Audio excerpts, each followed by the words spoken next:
Welcome everybody to tonight's episode of the Westmarch Workshop, episode 72, Blizzcon Blowout. We just got back from California. We're excited to be here.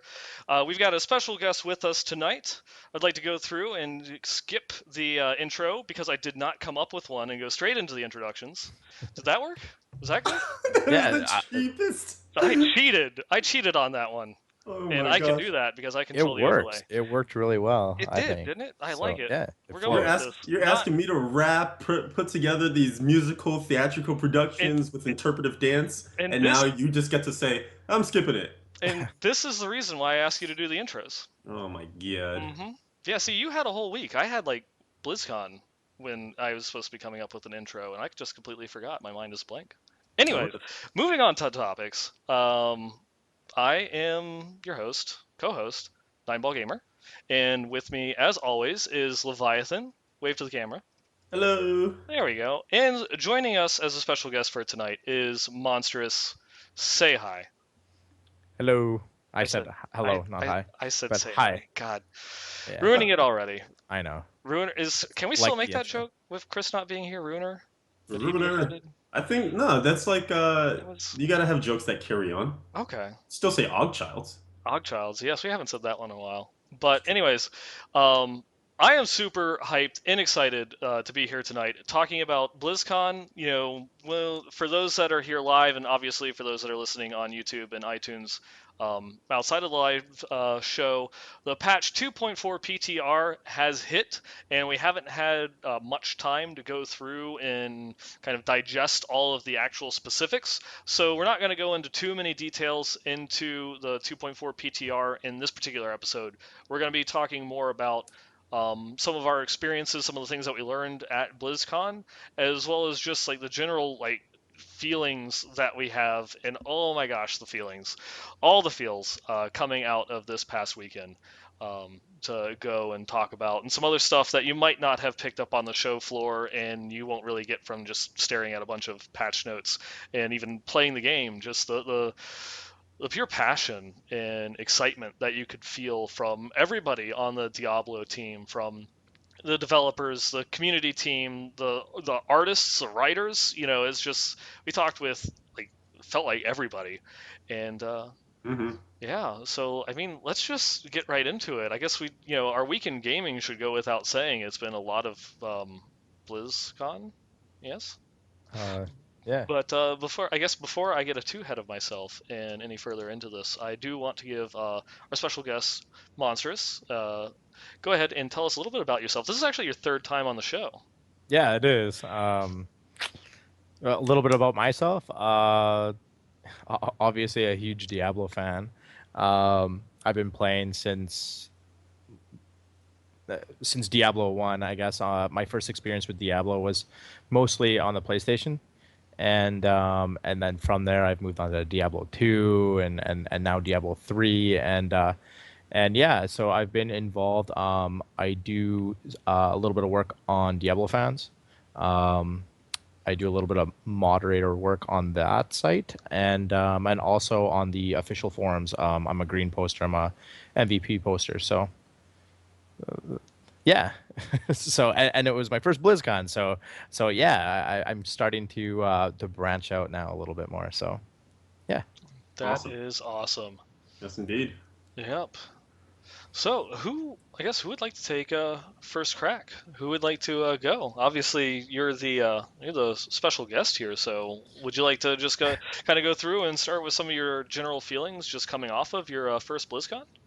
My first BlizzCon. Well, California is awesome. A little I'm warmer, actually right? I'm actually still here. I It's awesome. So I yeah. I want to disagree with that statement, Stephen. Listen, Oh you. yeah. Yeah, we actually had to hear Nineball complain about how it's colder here. He came to colder weather for BlizzCon, where me and Leviathan we actually were avoiding the cold by coming to BlizzCon, whereas yeah, he's being thrown right into the Arctic. It seemed like. It dropped 20 degrees. I guess it's pretty big. Yes. I guess it's a pretty big drop. Everything is relative. Yeah, no, Yeah. wait a minute, but tell them from what degree to what degree. It went from 90 to 70. Oh my God, so freezing cold. You are Listen, the worst. listen. Move to Florida, and then we'll talk. It All was right. snowing when I left. It was literally snowing when I left. I don't Uh, even know what that word means. it's the white stuff. It falls out of the sky. Yeah, it's cold.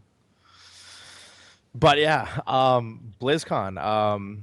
Yeah, like I said, I'm still here. I stayed for an extra week to visit some people that I play Diablo and World of Warcraft with. So I'm actually at their place streaming right now. They actually let me use some of their equipment. So yeah, so I'm still here. But as far as BlizzCon, it was phenomenal. Being able to like not only like test the games and like sit in there like in person listening to some of the people responsible for Diablo and the creation of other Blizzard games, like share their passion and their stories with everybody.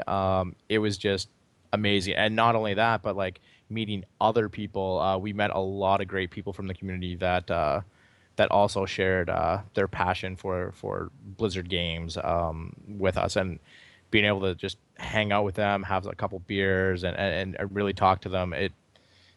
That was my favorite part, meeting the community. So Aw. I know, and staying with Aw. you guys, staying with both of you, like and Dread Scythe, it was awesome. Like just being able to hang out and just yeah, just breathe Blizzard games. It was amazing. That was a different BR word. I thought you were gonna say bro. It's bro out, man. Bro, There, same there, thing. there definitely was some broing out during that weekend. That's for certain. For sure, for sure. Mhm. Ah, Leviathan, your thoughts? You have anything to add into there? Yeah, I'll hop on that. Pretty much similar sentiments. Again, it was the first time for me as well. So Monstrous and I were both noobs of BlizzCon, and now we have earned our first, I guess, achievement of Right. BlizzCon, and maybe there's another one in 5 years or so. Uh, we just have to keep going back, right? Yeah. It has been known to skip a generation. Hmm. But yeah, I don't even know. I'm still soaking it in. There's a lot that I think went on from just getting there, being 8 minutes with 8 minutes to spare before my plane took off from the gate. And then just, seeing mods halfway through my flight on a connecting flight, just craziness. Like from there already, I was like, this is going to be an epic time because I'm already running into Diablo people.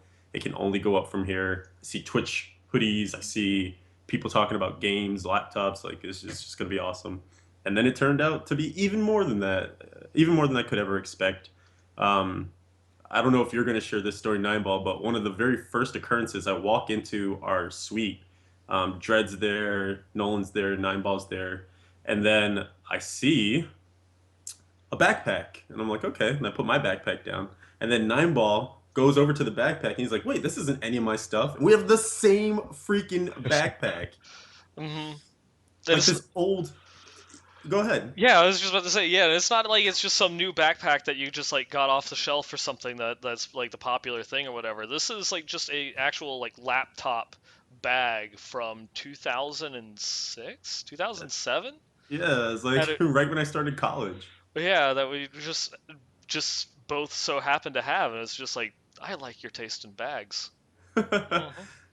It was yet another sign that we are clearly fated to be together. Hmm. But and then like just getting to the actual con, the whole waiting in line process. I was a pleb with Dread outside while these guys were stretching their legs and yawning, waiting for everyone to get in when they reserved their seats using the media passes.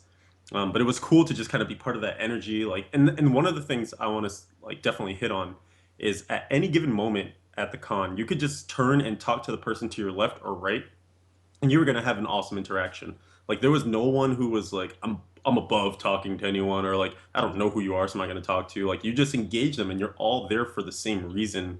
So there's plenty of stuff to talk about, and it was just really cool to bridge gaps between like WoW players, Diablo players. Like you just mentioned the game you play, or mention something you're stoked about seeing at the con, and you just strike up a conversation. And I'm sure like for some people who kept running into the same people, that's how you make some of those lifelong friends eventually, or just people that you want to meet up with or exchange battle tags with. And I don't know, it's just the feels were real. Very real. Very real. Yeah. So Uh, I'll at least leave it at that for the intro, but I'm sure we'll dive deeper into some of the BlizzCon experiences specifically. oh yeah. Then I did mine. Are very similar to the two of yours. It really comes down to, for me, it's not so much about um, playing or testing the games. In previous years, when it was just, myself and the missus that were traveling out there, it was, didn't really know too many people. Might, see like a WoW guildie or someone else that I've met online and such, as just, kind of going through, doing my own thing, playing games, sitting, listening to panels. But now, ever since joining the BlizzPro team and just starting to build more connections within the community, it's now been more and more about the people. Going through, meeting everyone, seeing people. There's so many, like Rob. Yeah, have known him for years through BlizzPro, and this Hmm. was the first time getting a chance to actually see him in person. And it was another one of those ones like my first couple introductions was just like, I had the same backpack as Steven. I had the same shirt on as Rob when we met each other in the Hilton lobby, and it was just like a whole bunch of like, we're connected, yay! Um, but yeah, it's just the interactions and the people is what really made this BlizzCon super special, for me. Just being able to talk and hang out with so many like really really great people, both not just from Blizzard but in the community as well. Just meeting people, connecting names to faces and such, making new friendships. It was amazing. It's really like the amount of passion that you can kind of pull in from this event, and just like my mind is blown. I mean, I was just so caught up in everything that one of my goals for going to BlizzCon was to play Overwatch, since I didn't get into the beta, and I didn't touch the game at all. The only thing that I did outside of like talking or experiencing Diablo the entire weekend was the opening ceremony, and I played one game of Heroes of the Storm with Balrog Fan, who's one of the co-hosts and a good friend of mine from the Heroes Power Hour. We played one match as Cho Gall. I was Cho, he was Gall, just to go through and test it out. And then other than that, everything was just like 100% Diablo for me the entire convention. I Yeah. completely forgot like Overwatch was a thing. Yeah, And man. not. Sorry. Go ahead. No, I was just gonna say, kind of pretty much the same story. Like I did, I mean, it was with Nine Ball for most of the time, and with you as well, Monsters too. So of course we all pretty much did the same stuff. But the very few occasions that we broke off, like I saw one match of StarCraft, and otherwise it was the Slaughtered Cafe. It was hanging out with Riker in his stream. It was talking to more devs or community members of Diablo. We Hmm. really just monopolized all that Diablo time. It's crazy because there's five other amazing games out there, but this is what we're passionate about. That's what we're there for. Yeah, Yeah. and I was just gonna say, like getting to experience and actually having a drink inside the Slaughtered Inn Cafe. Like, I always do that. Why am I saying Yeah. the you love Slaughtered Inn Cafe? you love the hipster version of it. It's the hipster version. I've done that like so many times. The Slaughtered Inn Cafe, It's the Slaughtered Calf Inn. I don't know why I do it, but it's okay. You'll have to forgive him, everybody. He's from Canada. that was my excuse. I used that the whole weekend too. And we So use that excuse for him as well. It's just like, yeah. you forgive him. It's Forgive your him. Ogchild. It's all right. Everyone has something. I said that so many times, like, "Oh yeah, I'll meet you in the Slaughtered Inn Cafe." I'm like, they're just like looking at me. I'm like, "Yeah, yeah, come along." Uh, Yeah, anyways, but yeah, like getting to experience that, like that was so amazing. It was incredible. Like actually being able to sit down and like there's Josh, there's Wyatt, there's John, like everybody's like walking around and you're just like sitting there like kind of like awestruck and just surreal. It was amazing, and all the little panels that everybody put on, like it was just, and you didn't want to leave the place because like you were scared you were gonna miss something, or Yeah. like yeah. we left for a little bit. We missed Jay Wilson. I wanted to see Jay, and Hmm. didn't get a chance to meet him. But I know some people had saw like they saw him walking around a little bit, and I think it was you actually, Stephen, right? Spotted him for like a quick second, and that's when I was heading off to StarCraft. So it's funny. It was like the one time we were all gonna do something non-Diablo. Hmm. You know. Yep. Yep. And I mean, it was one of those ones that is just like, um, I was so wrapped up in going through and doing stuff, I actually missed the one and only lore panel that was Right. I mean, there. that's the thing though, right? It's like, There's so much going on, uh-huh. and the lightning talks, especially because they weren't being like filmed or broadcast or anything like that. Like you wanted to be there for each and every one of them because you never they were like special times in moment that probably wouldn't be repeated, you know? Yeah. Yeah, Special and special it's moments of time. Sorry. yeah, I guess that's like definitely the like one piece of feedback that I could go through and do where I really loved the lightning talks, and that was something that not a lot of people got to experience. So if you're looking at the schedule or you have the just the virtual ticket, all you saw was blood and treasure, and that was it. But there was so much more that was going on.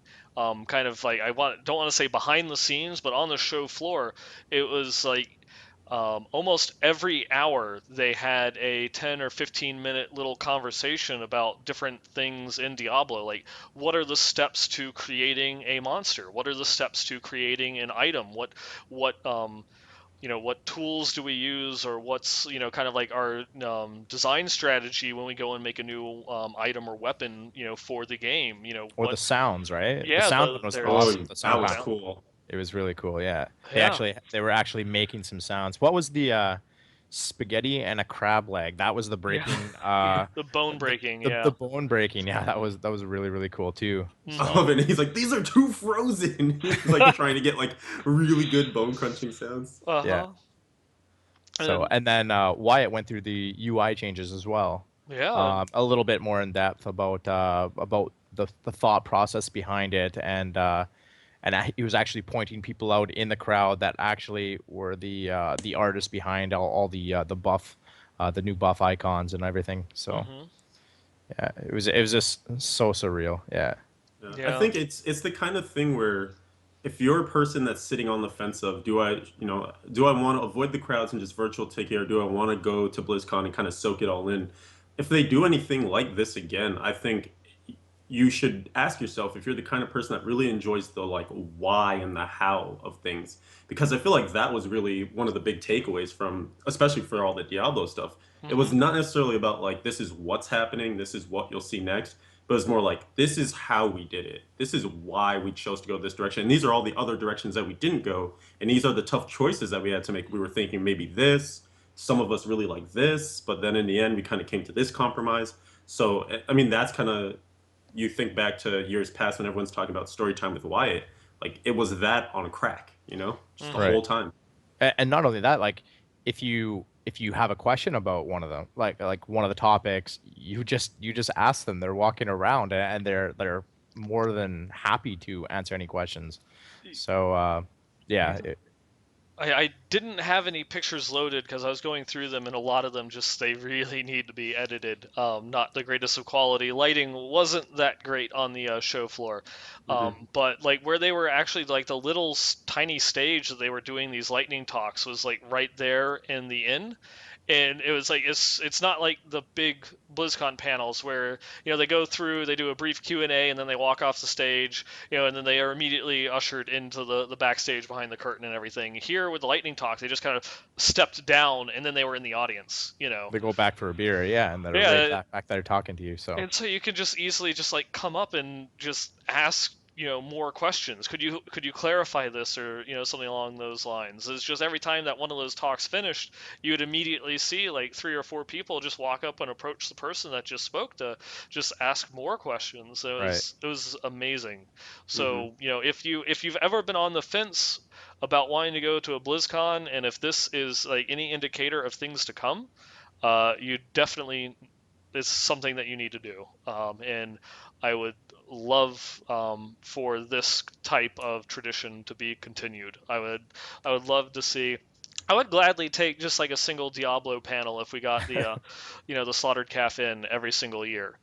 Is that type of trade-off. But the one caveat, of course, is I would like to see those lightning talks published in some way. Whether we Yeah. get like just like maybe some notes or the slideshow itself, or if we can just like record them to put them up on YouTube or such. They couldn't stream it from the show floor because of like contractual obligations with the people that had set together the virtual ticket and things of that nature. But if it Hmm. maybe if it's something that could be done as just like a little YouTube video posted after the convention or during.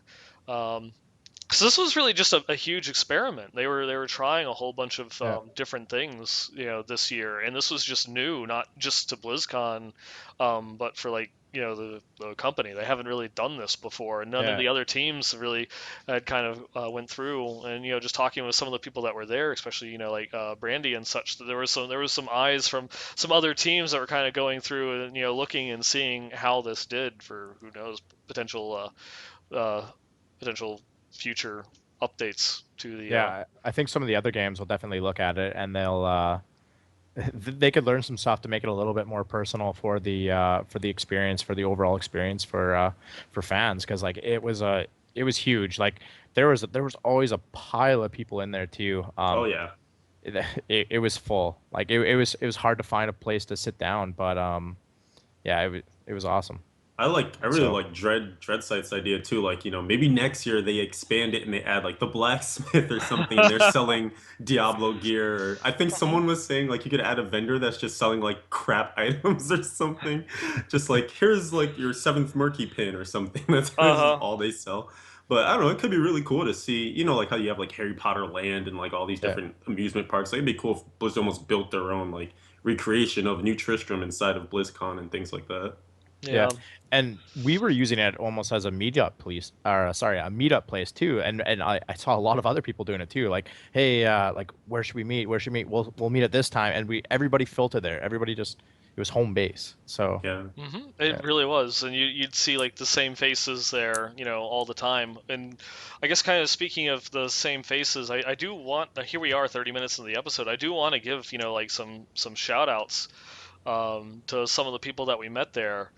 Obviously there's some people from the community, like um, Hawkeye, Tim and Dean from the Cool Story Bro podcast. It Love was those really, guys. yeah, really great yeah, going through meeting up with you. We spent a great deal of time Friday night. We actually did not make it to the Hilton Friday night because we kind of we brought our collective booze that we had together between our two hotel rooms into one place and just started drinking and talking about Diablo for like good like solid like 4 or 5 hours. So if you were wondering where we were Friday night, we locked ourselves into a hotel room and hypothesized about Diablo and such. It was a grand old time. Really loved going and hanging out with those two individuals. Um, Obviously we saw Droth there. We also saw some other fans of the show.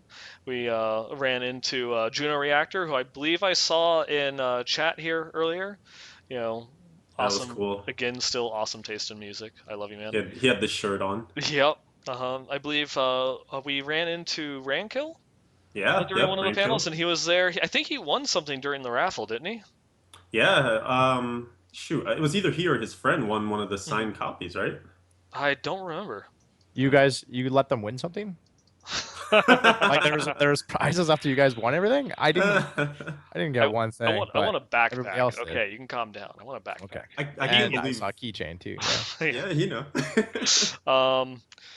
I'm sure I'm gonna go through and forget people. So forgive me if I do. But I'm gonna butcher this name. Fiok Bupog, Fiok Bupog.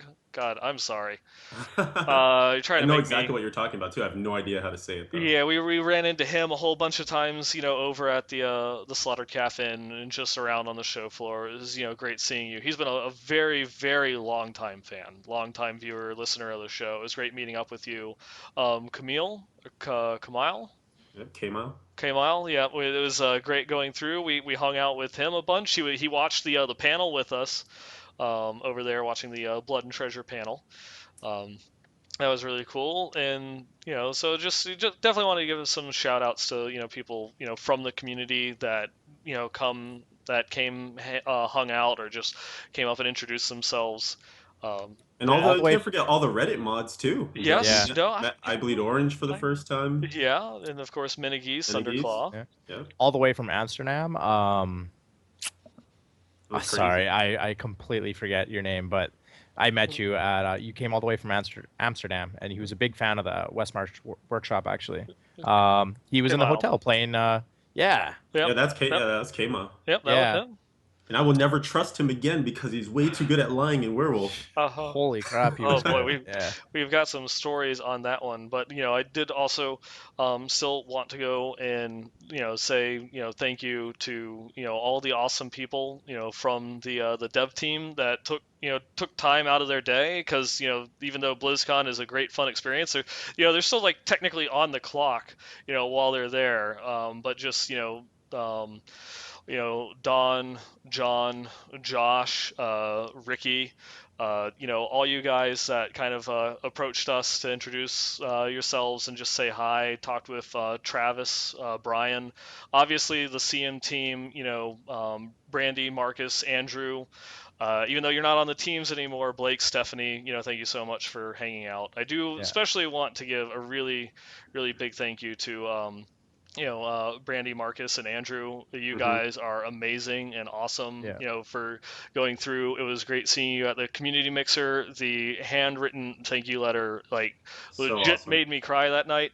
I was just so shocked about that. It was great. It was awesome. You all really helped make this BlizzCon a like amazing experience, and I of course have to give a huge, huge thank you to Wyatt.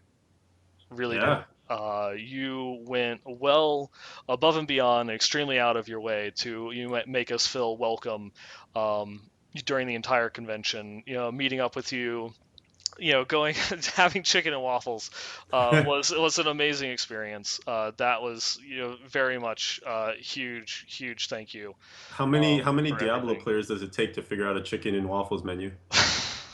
Apparently more We than still never six. figured it out. Yeah, No, No, we no, had no to one ask for knows. help. no, We nobody had to knows. Google We, that one. yeah, Um, yeah, we actually had to Google that one. None of us could figure out, what it is that we wanted, so we all ended up ordering the same thing, and that was what the waitress suggested. And what did we get in the end? Chicken and Chicken and waffles. waffles. Yep. chicken. I uh, love it. yeah, but Wyatt, definitely thank you from the bottom of my heart for, just taking the time out of your day for, just making us feel so welcome there and everything. I really Not only the time of your day, appreciate like it. all day. Like he was Yes. everywhere. Uh-huh. It was so cool, so cool. Yeah, Yeah, definitely. really appreciate it. Yep. You So might as well like book a room with us next time. It felt like we were yeah, that close knit, you know? Uh-huh. Yeah, you guys actually, his hotel wasn't all that close. I know a lot of the Blizzard employees were actually having to walk like a block or two in order to get back to the convention center. So definitely, if we have the hookup, come stay with us. Open invitation, definitely. Yeah, yeah. I'm sure someone will pick that up. Oh, Yeah. totally. And I also um, wanted to give a shout out too before we. I know we're still gonna forget people, but I want to like pick up some of the slack as well. And yes, please Conark help was me there remember. too, who Wyatt actually introduced us to. He's one Yes. of the other really like involved Diablo people. And he had traveled. I think he was from California, so it wasn't too far of a travel. But we met up with him a couple of times. It was really Hmm. cool, dude. Also, of course, Riker let Oh, us stream yeah. bomb him. oh my God, how could I forget Riker? Yeah, man. I feel bad now. It's okay. Don't feel bad. We got him. Okay, we got him. We got Uh, got the name in there. Yeah, thank you so much. He actually, he did a live stream from BlizzCon and invited us over to come and hang out with him. What was the quote? You're just uh Compare it. no. I Photo can't. bombing at 60 Photo, FPS. yeah, photobombing at 60 FPS on a 30 FPS camera. Yeah. Yeah, Uh, but also Mods and Quinn too. Yeah, I was just hmm gonna say, like, finally got to meet those two, and they're just as awesome in person as they are streaming. So very cool, very cool. hmm Yeah.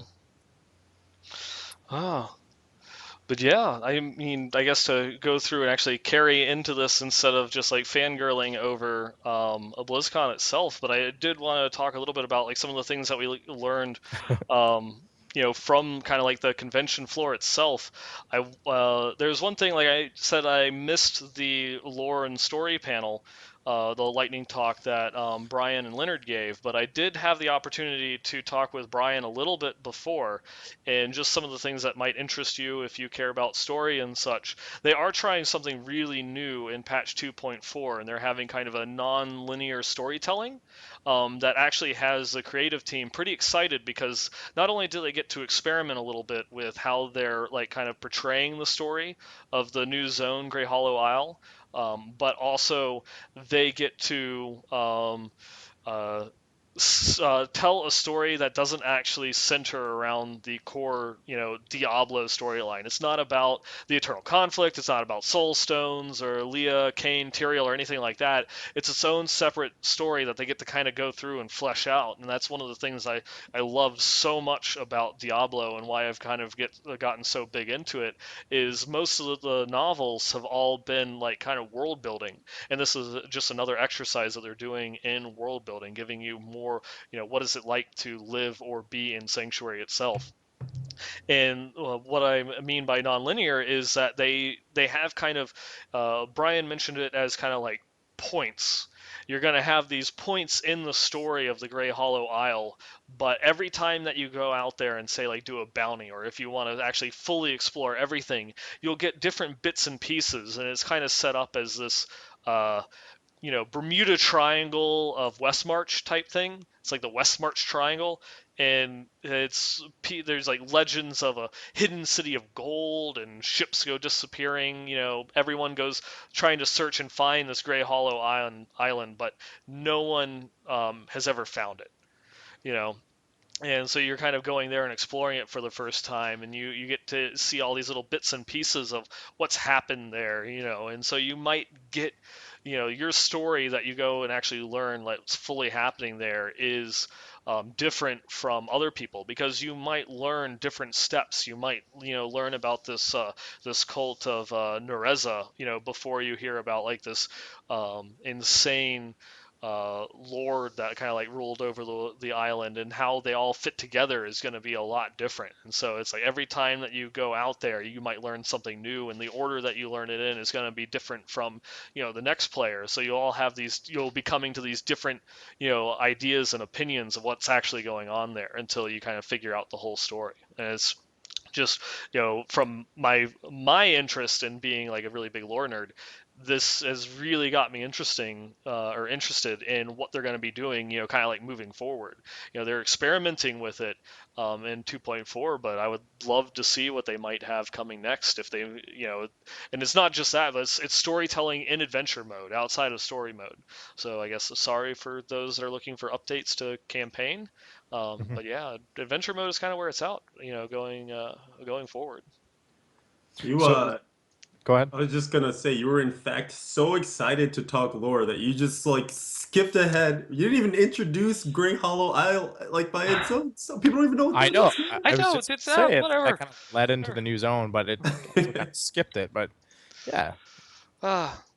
We can All talk right. about it if you I want, think I I think guess. this is Fine. like a perfect segue, if I can be allowed to use the word, No, into the no, patch no. preview. Scratch that sentence. You have to start over. Okay, I think this is a perfect segue, if I can use that word, into the patch preview of uh, 2.4. This is essentially all the stuff that you guys kind of saw capped and talked about at the panel on Friday. Friday? Friday. And I think we wanted to just go ahead and give you, like Nineball started out saying, the general overview, because next week we'll be diving deep into all the stuff that we're seeing in the PTR, the details on all the sets, the skill reworks, etc. But we wanted to kind of touch on all the things that happened up in the panel, the general features and whatnot. Sound good? Sounds good. Sounds good. Sweet. All right. So, like Nineball was mentioning, there's a new zone, and it's Gray Hollow Island. Island.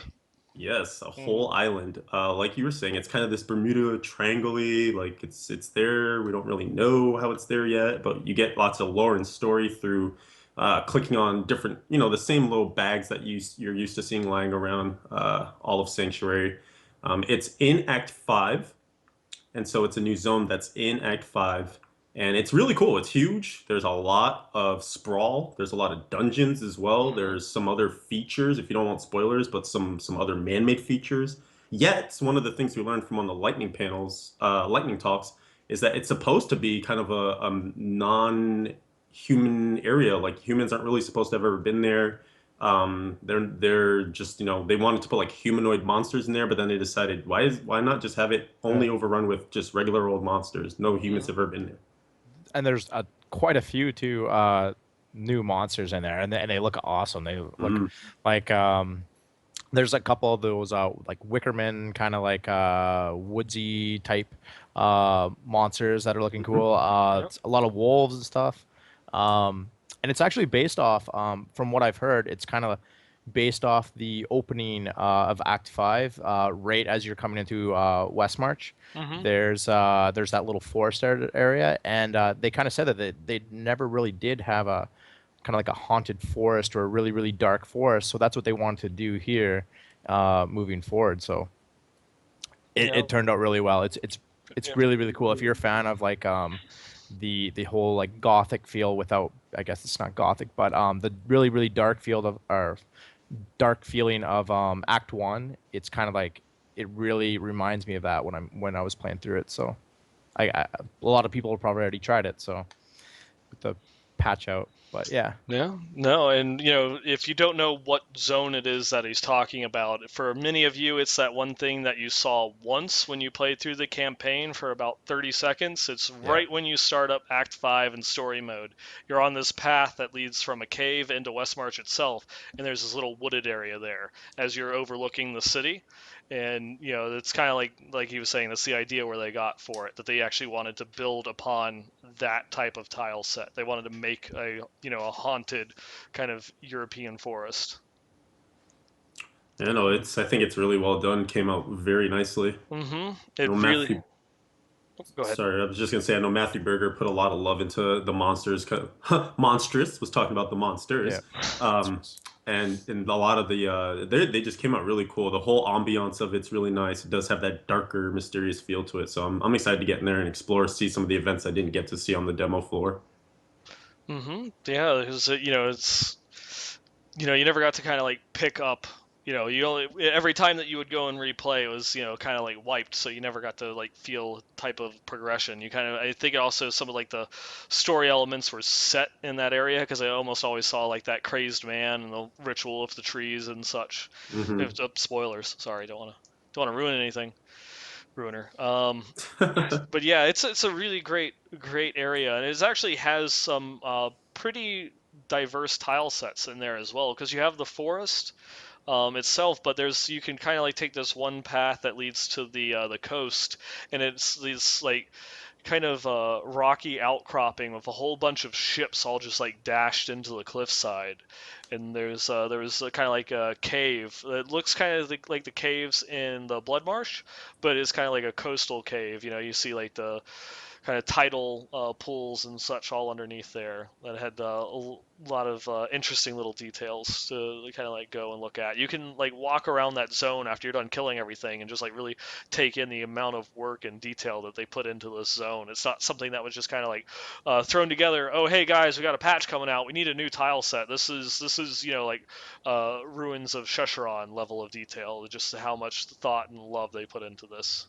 And speaking of Ruins of Sescheron, just when you thought, man, it's crazy, they gave us a whole new zone, they also are adding two areas. And the difference between a zone Yeah. and an area is an area exists within a zone. So the Eternal Woods is an area that exists within the Ruins of Sescheron zone. And so that's an expansion of that zone that we've come to know and love from 2.3. And then also the royal quarters are being added to the Leoric's manor. So before we could only go left, then Hmm. you would hang out with Adria and kill all her acolytes in like 2 seconds.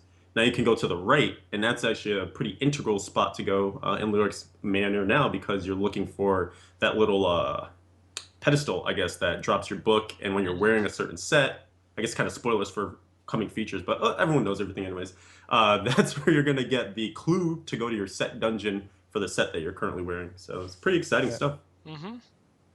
Yeah, and so, for all of those that have gone into Leoric's Manor and kind of been like, well, what's up the right stairs? Now you get to find out.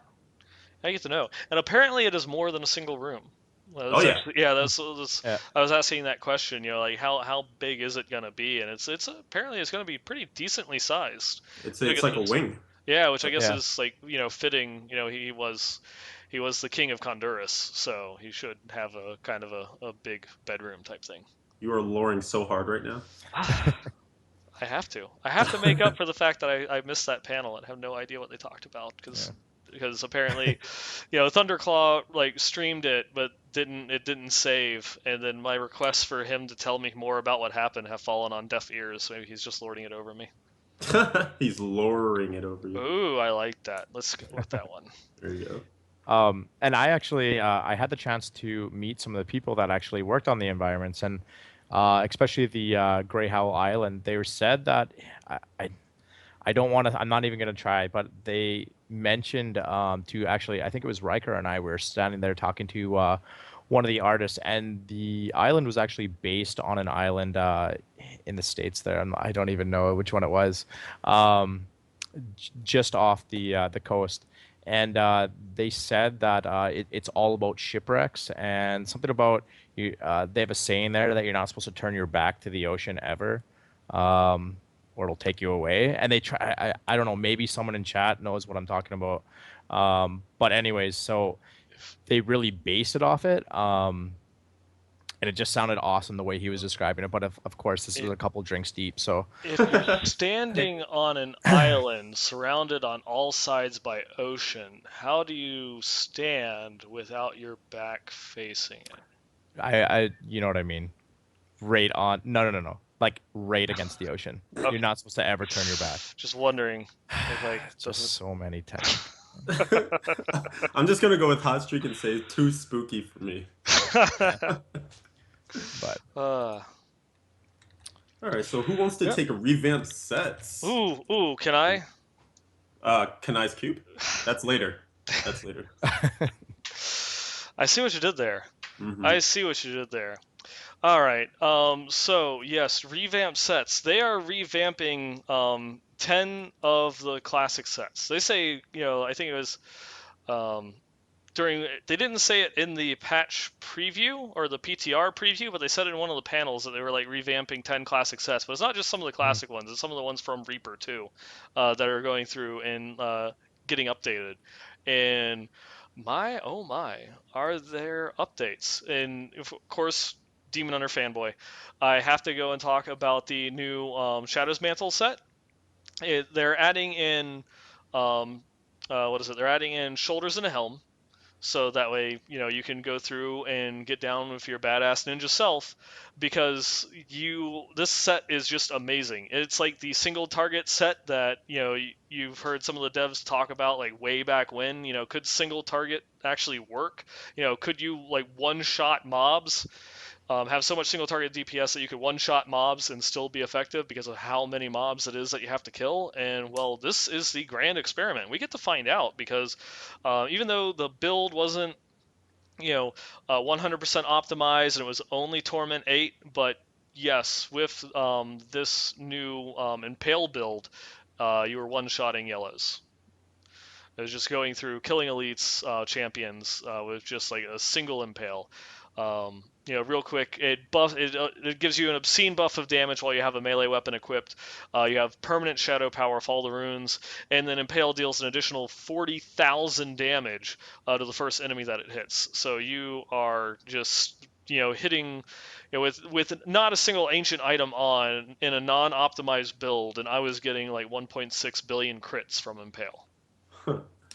I love how you're With just breaking all the rules. By the way, you're like, we're gonna keep yeah. it general. Yeah. We're gonna keep it general. Yeah, I know. Hey, It's he's really excited. exciting. Yeah. It's so exciting. I get no. I feel you, man. I feel Yeah, you. and The so and because sorry. it's like, but I have to have melee weapons as a demon hunter. Well, okay, I'm skipping ahead. They're also going and adding in some complementary items, so you're gonna have demon hunter melee weapons, which some of them you might actually use outside of this melee set, which is just like amazing. But yeah, I mean, they reworked invokers, I'll let you tell the story about the invokers. So now I feel obligated to also go in depth. This show's gonna be like 3 hours long. Invokers looks insane. It's the Thorn set, and before it was the one set that you kind of ignored. You were happy when it was made Crusader only because it meant maybe it would drop a little less for you now. But now it's a full six-piece set. Everything it does essentially just buffs Thorn's damage. You're gonna want to combine it with a hack. There's a legendary gem that's coming that also gives you Thorn's damage as well. Other complementary items. It also has some synergy with Bombardment for damage reduction. It's awesome, looking so good. Akarat's Archon set also got some rework as well too. Just a flat damage buff, almost like the IK set function. So that's looking really tasty. I was trying that out a little bit before the show. Very, very much liking the change so far.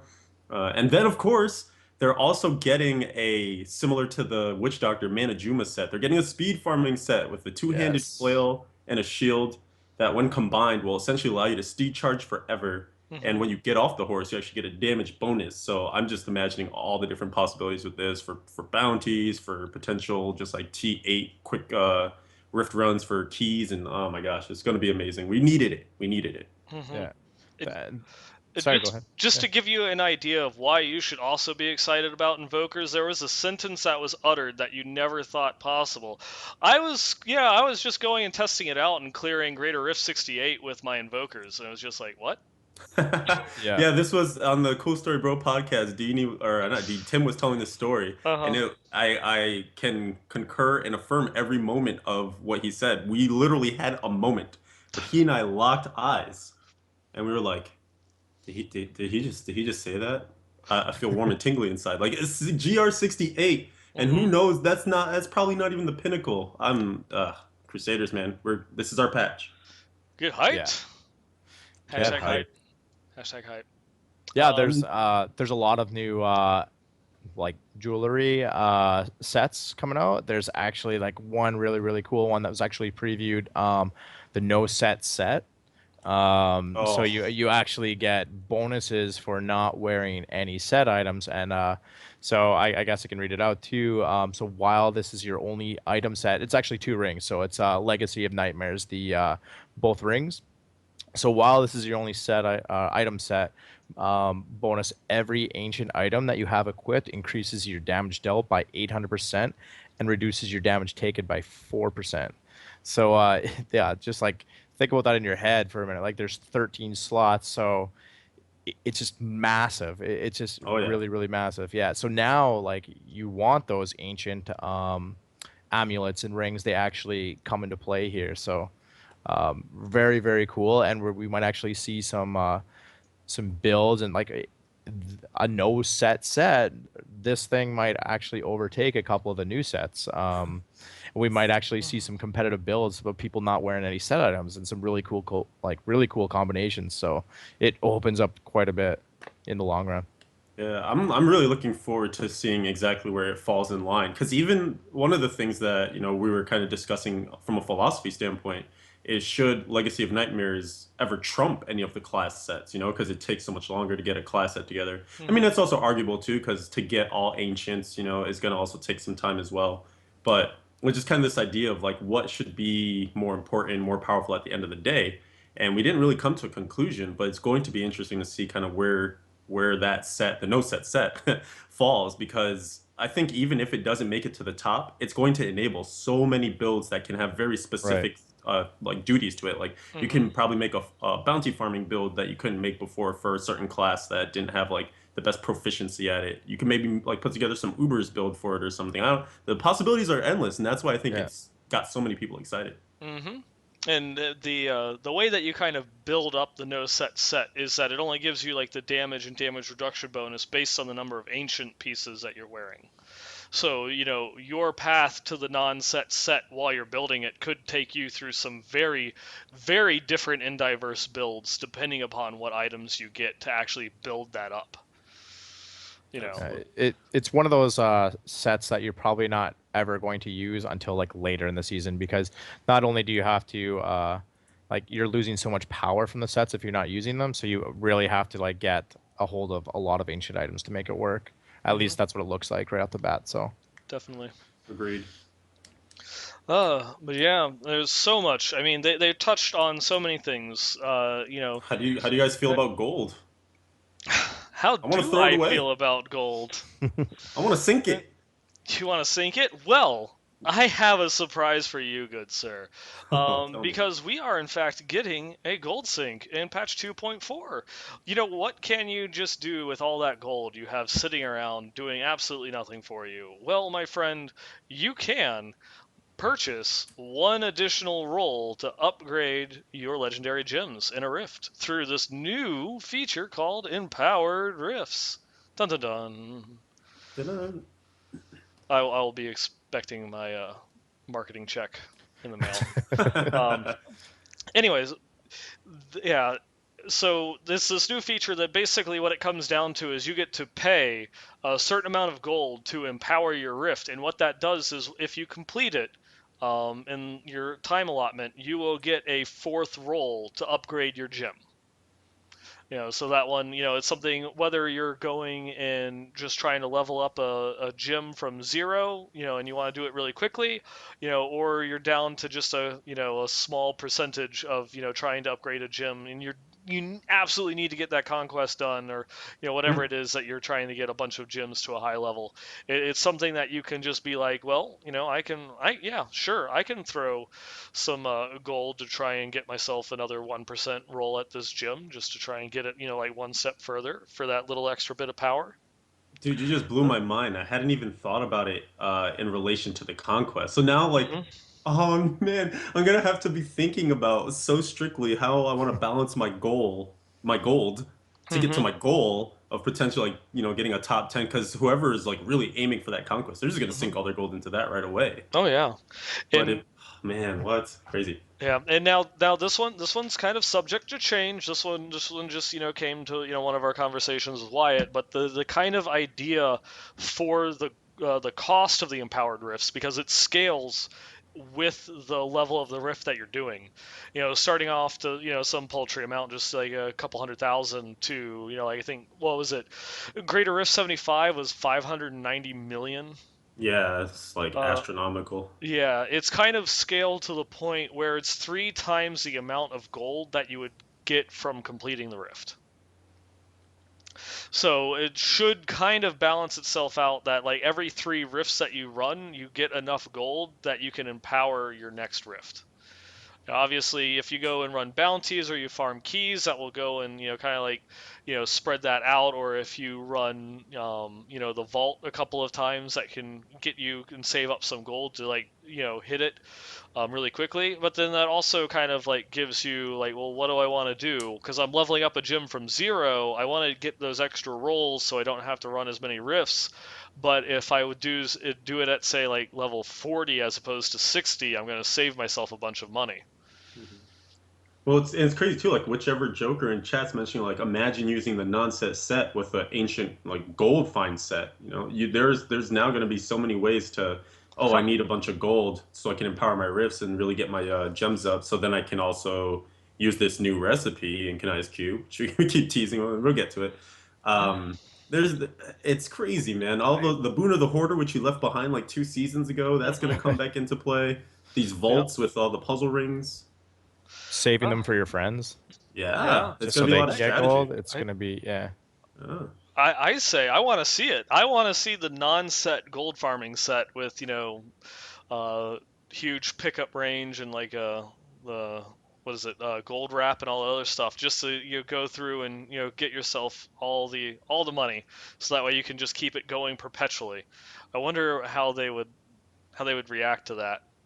Yeah, if anyone can between now and next week, and you're on the PTR, because the community buffs are out there and whatnot, so legendaries are dropping.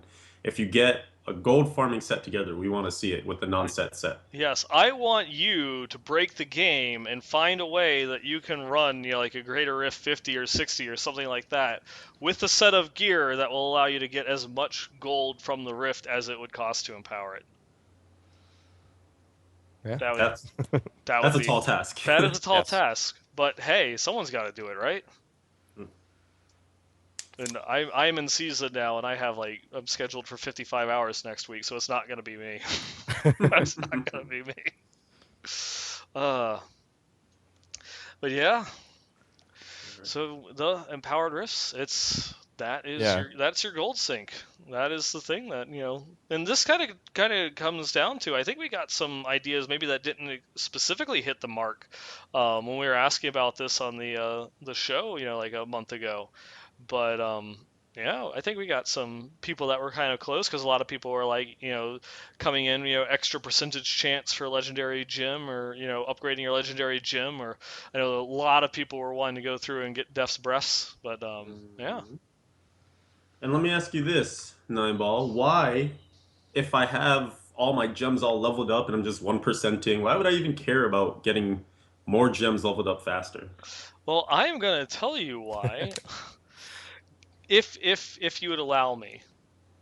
Can I tell Oh you my why? god, we're not going back in time for this again. I had to. We Of had course. to.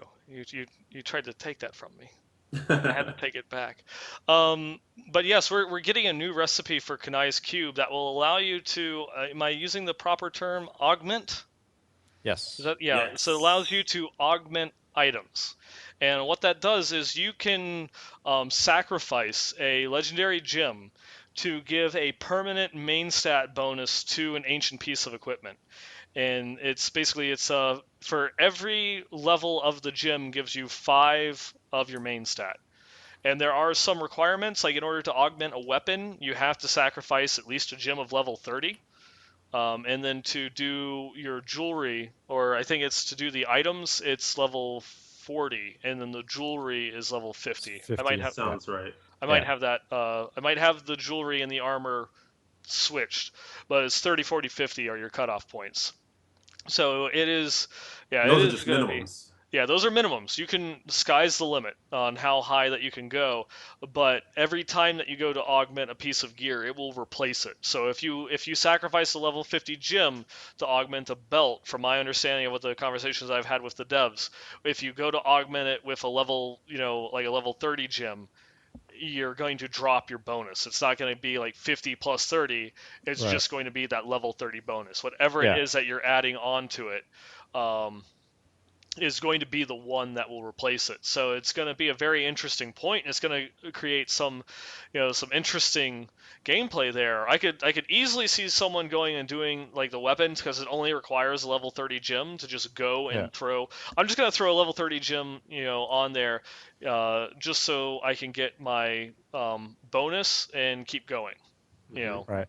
And Wyatt was saying that this is almost made for to give the hardest of the hardcore a little bit of something else to grind for. Mhm. Because I mean, obviously, it's going to play a big part in greater rift progression when you're trying to make that push, and also it's going to add a lot of really hard decision making. When do you actually convert your or augment your runes over to an item, or when do you use it? And he also mentioned that it's only you'll only be able to do it on ancient items, just to make the Right. thought process behind it a little bit easier. Because, I mean, nobody wants to use it on a normal item or a non-ancient, and then all of a sudden you find that ancient item. You're like, oh crap, why did I use that level 70 gem on this thing? Mhm. So it kind of makes it that you don't have to make the decision now between an ancient and a non-ancient. It's only ancient, so Mhm. So it reduces the chance that you're going to get an upgrade for it, so you don't feel as if, like you're saying, yeah, oh, I just put a gem in there and now I got an upgrade. Oops. yeah, But yeah, it's just another way to help. This is kind of like, even though we're getting a lot of set revamps, we'll have to see, where they all stand with one another because we didn't get a chance to play them, and the PTR is only like just up now. Kind of seeing where everything matches up. Hmm. Even though we're seeing like these huge, like I know there's a lot of hype for like the Shadow set coming out of BlizzCon, but then again, it's like it was only Torment 8, and your AOE, clearing capabilities is almost on like a 20-second cooldown. that you can't increase. So it's that, these different sets, until we actually see them in the wild and play around with them, we don't know how powerful they're really going to be once you start getting to 50, 60, 70, and up. We'll have to see how the meta shifts in between all of this. But what the nice thing is a lot of these older sets are now at least might not replace others as being the best, but they're at least getting in the realm of viability that you can go and have fun with and farm with. Yeah. Going to be bringing a lot of things on par with each other so that you have Hmm. choices rather than one clear choice. Yep. If I can Nostradamus for a second here, I think that the same way in 2.3, I was like, and I think we all kind of agreed that Kanai's Cube game changing. It's going to make the increased levels of power are going to skyrocket from here. Some people didn't believe, but I think we proved to be correct on that one. And I think that this recipe coming into Kanai's Cube is going to be kind of the big power creep from this patch that we'll Hmm. remember when we look down the road. Because I want you to consider all level 70 gems, right? Which is not that hard to get when you consider a four-player party that's working in unison, especially for softcore. But I think we might even see those numbers for hardcore. There Eventually. have been some nerfs to things and whatnot, healing monks, whatnot. So we'll see. But I think that it should be still achievable. So that's going to be 350 main stat per item, 13 items. I suck at math, so I'm just going to round down. So that's at least 3,500. And when you divide that by five, that's like 700-ish. Yeah, so like 700 more Paragon levels basically through that. And then people are still going to be grinding Paragon and experience anyways. Yeah. Yeah. There's going to be a lot of power out there. I think we'll probably see the first and again, it does depend on kind of what the meta shakes out to be, but we might get close to that GR 100. I I feel as if this season it's gonna be surpassed. Yeah. 'Cause, I mean, I guess it's like one of those ones where it's like it previously, like, the most that it would ever show was like Greater Rift 100, but is that the hard cap? Is this is there Greater Rifts above 100? I want to Gotta say that go. I remember hearing people say that people had cleared, but it wouldn't show over 99. I think Lala was saying something like that. Yeah. Yeah. To go even further beyond. Mm-hmm.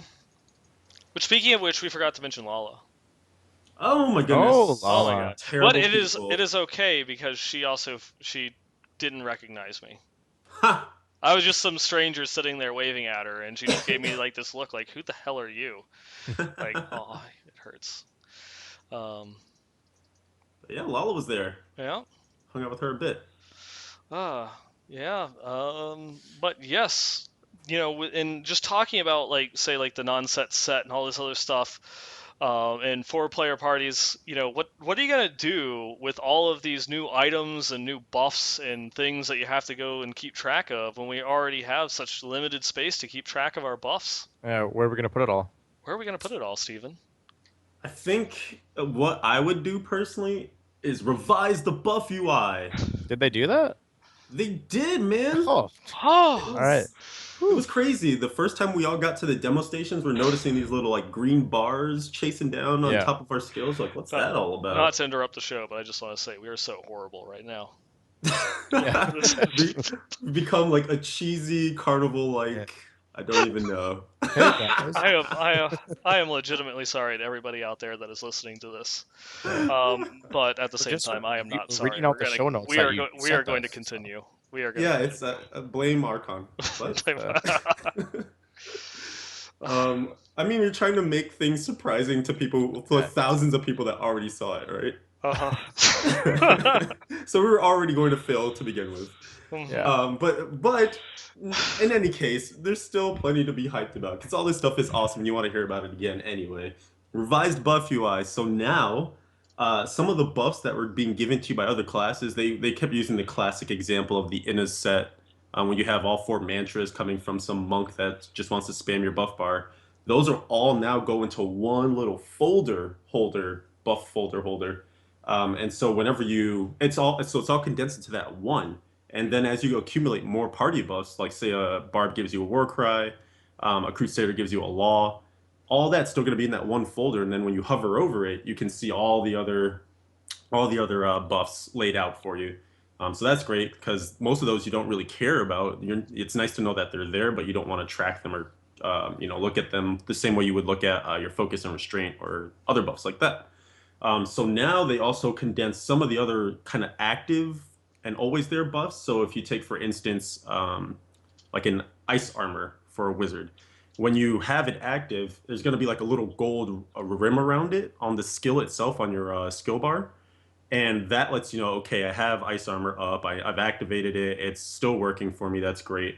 And then anything that's cooldown based that would normally like pop up and be like, hey, you have like X amount of time left, like it'd be doing a little Yeah. sorely graying out countdown thing. That actually just happens on the skill itself now too, with this Yeah. green bar that kind of counts down. Yeah. Mm-hmm.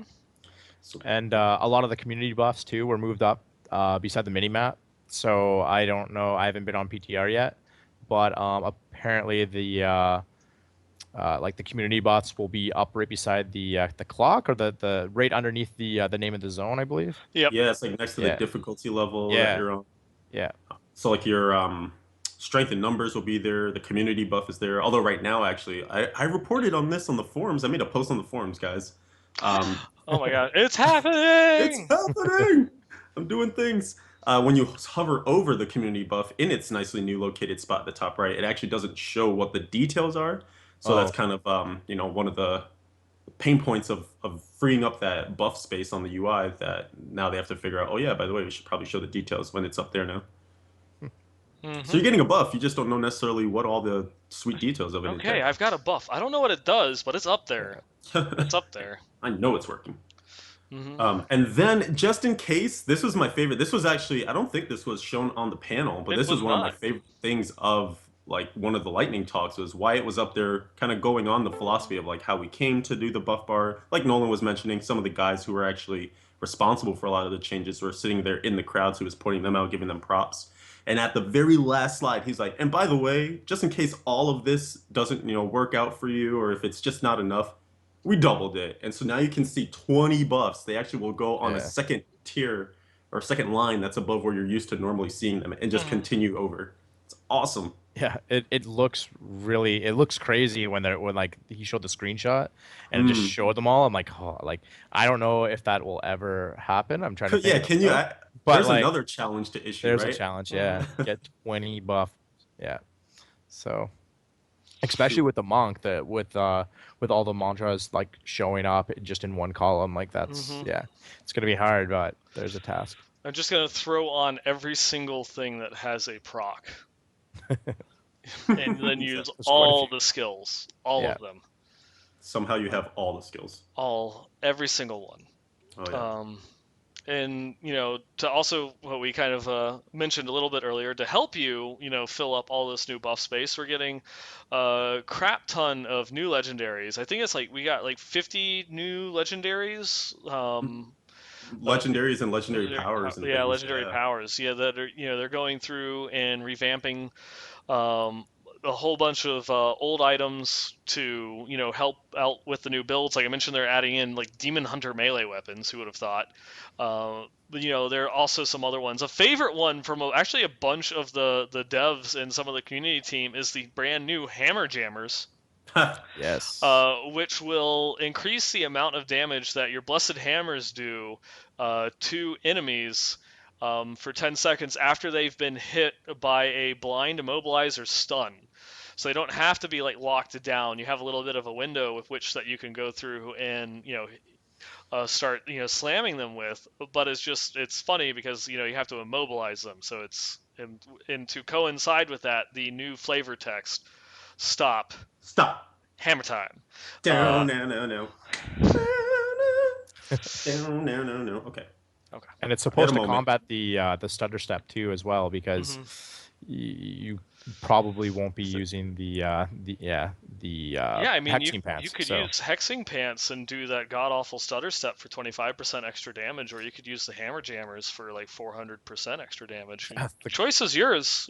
By all means, it's out I there. mean, So glad. we did see some Crusaders still using stutter step at BlizzCon. Mm-hmm. Really? The one Oh! that's I see what you did there. yeah, I I see lost you took. it. yeah. Ah, Gosh, yes, yes. Yeah, Uh, Nineball was trying to get a picture of. Nineball was trying to get a picture of a. He was trying to get a lot of pictures in general, uh-huh. Yeah. but he tried to get a picture of this particular cosplayer had an awesome Crusader Mhm. thing going on. And you know the convention's noisy. Oh. Sometimes people just don't hear each other, which I'm gonna assume happened in this case. But he's like, hey, can I get a picture? Can I have a picture? And Uh, she just kept walking away. Yeah. She so kept walking. And I so guess she was no. like trying to stretch or something because she keeps like going like this with her arms. So it's Yeah. almost as if she's like going every step that she takes that she's like casting a hammer. Yeah. She just stutter Like stepped away she from just him stutter stepped all away. the way away. Yeah. Oh, it was Uh, so good. It was Classic funny. moment. Yeah. uh, Justice Lantern. Oh, sorry. I'm not even going to talk about Justice Lantern. I want to talk about Heart of Iron. Yes. Heart of Iron, the new legendary, it increases your thorns damage based on your vitality. mm-hmm. So you increase your vit and you get more thorns damage. So now vit is actually a damage stat for Damage the stat. invokers. Yeah. Yeah. So that's really cool. That's really really cool, and it's going to change like a lot of gearing. Like you're actually, I mean, yeah, you wanted a lot of it before, but now it's like not only that, but it increases your damage. So yeah, Mm-hmm. And yet it it still really has changes. I was just gonna Yeah. say it has interplay because you're gonna be stacking it to high numbers, so that also makes percentage life have more value too as well Right. too.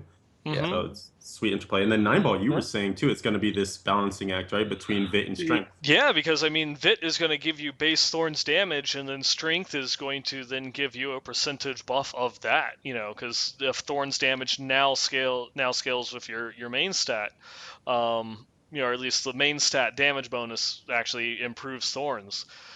So there's always gonna kind of like be this ratio where should I gym Vit or should I gym Right. Strength, to make sure that I have a really high base, Thorns, so I Yeah. need to up my Strength because I'll get more out of, like this extra 300 Strength than I would the Vitality.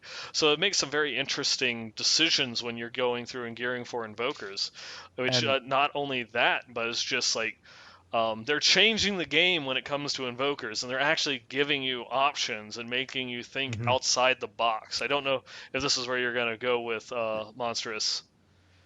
Or, Can I say it? sure, all you, man. Well, Go, like I know go. probably a lot of people are thinking like, okay, well, if we have Vit, then that means that I have to maybe ignore a little bit of the crit damage or Mhm. the crit. But no, like they're keeping it so you don't care about it. Mhm. You aren't going to be going after crit damage or crit because it doesn't affect your thorns. So it doesn't really matter. You can Mhm. actually stack as much Vit and strength as you want. I mean, of course, we might see some like attack speed or something like that because I know that Wyatt was saying that he kind of wants to bring back the Zeal Crusader Smited in. feel. Yeah. Yeah, sorry, the Smiteden, yeah, of the feeling of D2 days into the Invoker set. So I think attack speed's going to play a big part in the build as well. Mhm. Yeah, that's what he was saying. Kind of bringing, attack speed up, crit damage do absolutely nothing for the Invoker's set. So what gem am I gonna put into my weapon if an Emerald is useless? The answer is Topaz. Hail Topaz. Because Hail they're buffing Topaz. Topaz up. I think the Flawless Royal was 20,000 Thorns damage. I believe you're Yeah. right. Yep. Yeah, so it's just, and it's you have the you'll be using hack and some other skills that add thorns onto your weapon damage. So it's all about just I need to attack as many times as I possibly can, so that way I can get as much thorns damage into the enemy, and then get them to hit me, so that way they take damage. So you're just kind of like running in there, hit me. Stop trying to Um, hit me and hit me. yeah, it's just it's beautiful that they're actually going through, and it's just like it's going to be a radically different way of thinking for that build because you're going to go into it and crit damage do nothing. I mean, You know. yeah, and that's just this is like a really focused example of what they're doing across the board. I feel like for all classes, because the we're kind of noticing and witnessing and living in the era where a lot of like damage mitigation is now being pushed to like some of the rings that we're seeing that you get like activation after certain skills to get some damage reduction. We're seeing the bracers leverage more than ever before for a lot of these like if you hit five or fewer enemies, then X effect happens, some kind of damage boost or something. So It's just really cool to see them kind of take some of this core ideas that they built up in patch like 2.1.2, 2.3, etc. And now they're really going like full bore. It feels like with this slate of legendary powers. Hmm. And I mean, the only possible concern of this with all these new legendaries and all these new sets, we're gonna want to keep all of these things, but whatever are we gonna do with it? Ah man, I bet there's going to be a lot of complaining on the forums, huh? I'm Yeah, sure it's almost like they should like this is another one of the. in Just keep going. No, I'm listening to you. I'm can't listening even to you guys. can't even make it through. Again, I don't sorry, even. not sorry. But yes, someone want to take this? I can't finish it. So someone else finish this off. It's not Stash me. space. Yeah, there you go. It's out. Just devolving into ridiculousness. Yes, there's going to be more stash space. Nolan, how about that first time out when the patch hits? How do I get my stash space? You can buy it with gold. What? That's Yeah. crazy. So I get a whole Additional. tab? Yes, you do. You get a full stash tab for all players with Reaper of Souls. So yeah, so yeah, the first one you actually get to buy, and then of course, that's it's never going to be enough. So we're going to get that one, and people are already going to be complaining, right? Like it's never People are enough. already complaining in chat right now. They're just throwing it out there. It's This is never also true. exactly.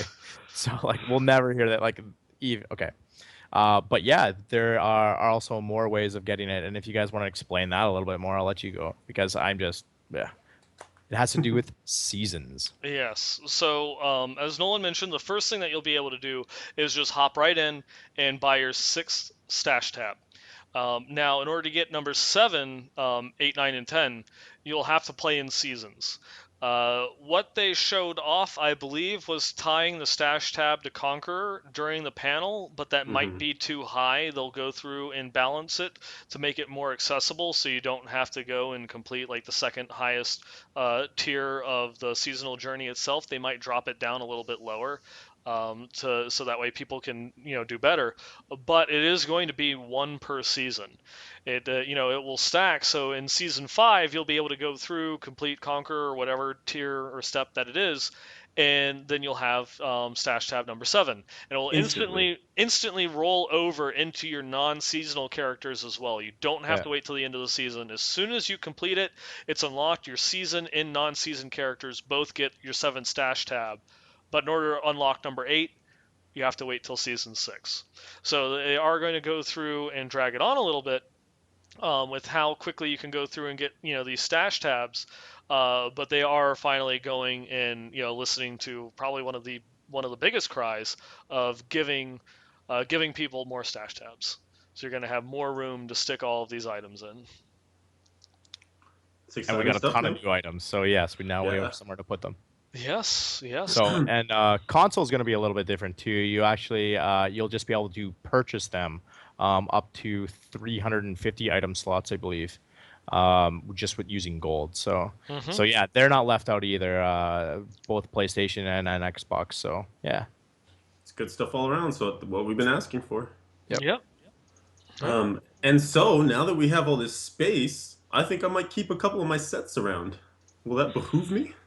Yeah, you might actually be rewarded to go through and play all these different sets. Oh God, I can't believe we're doing this. Because they're actually adding in something just for you. They're adding in set dungeons. What?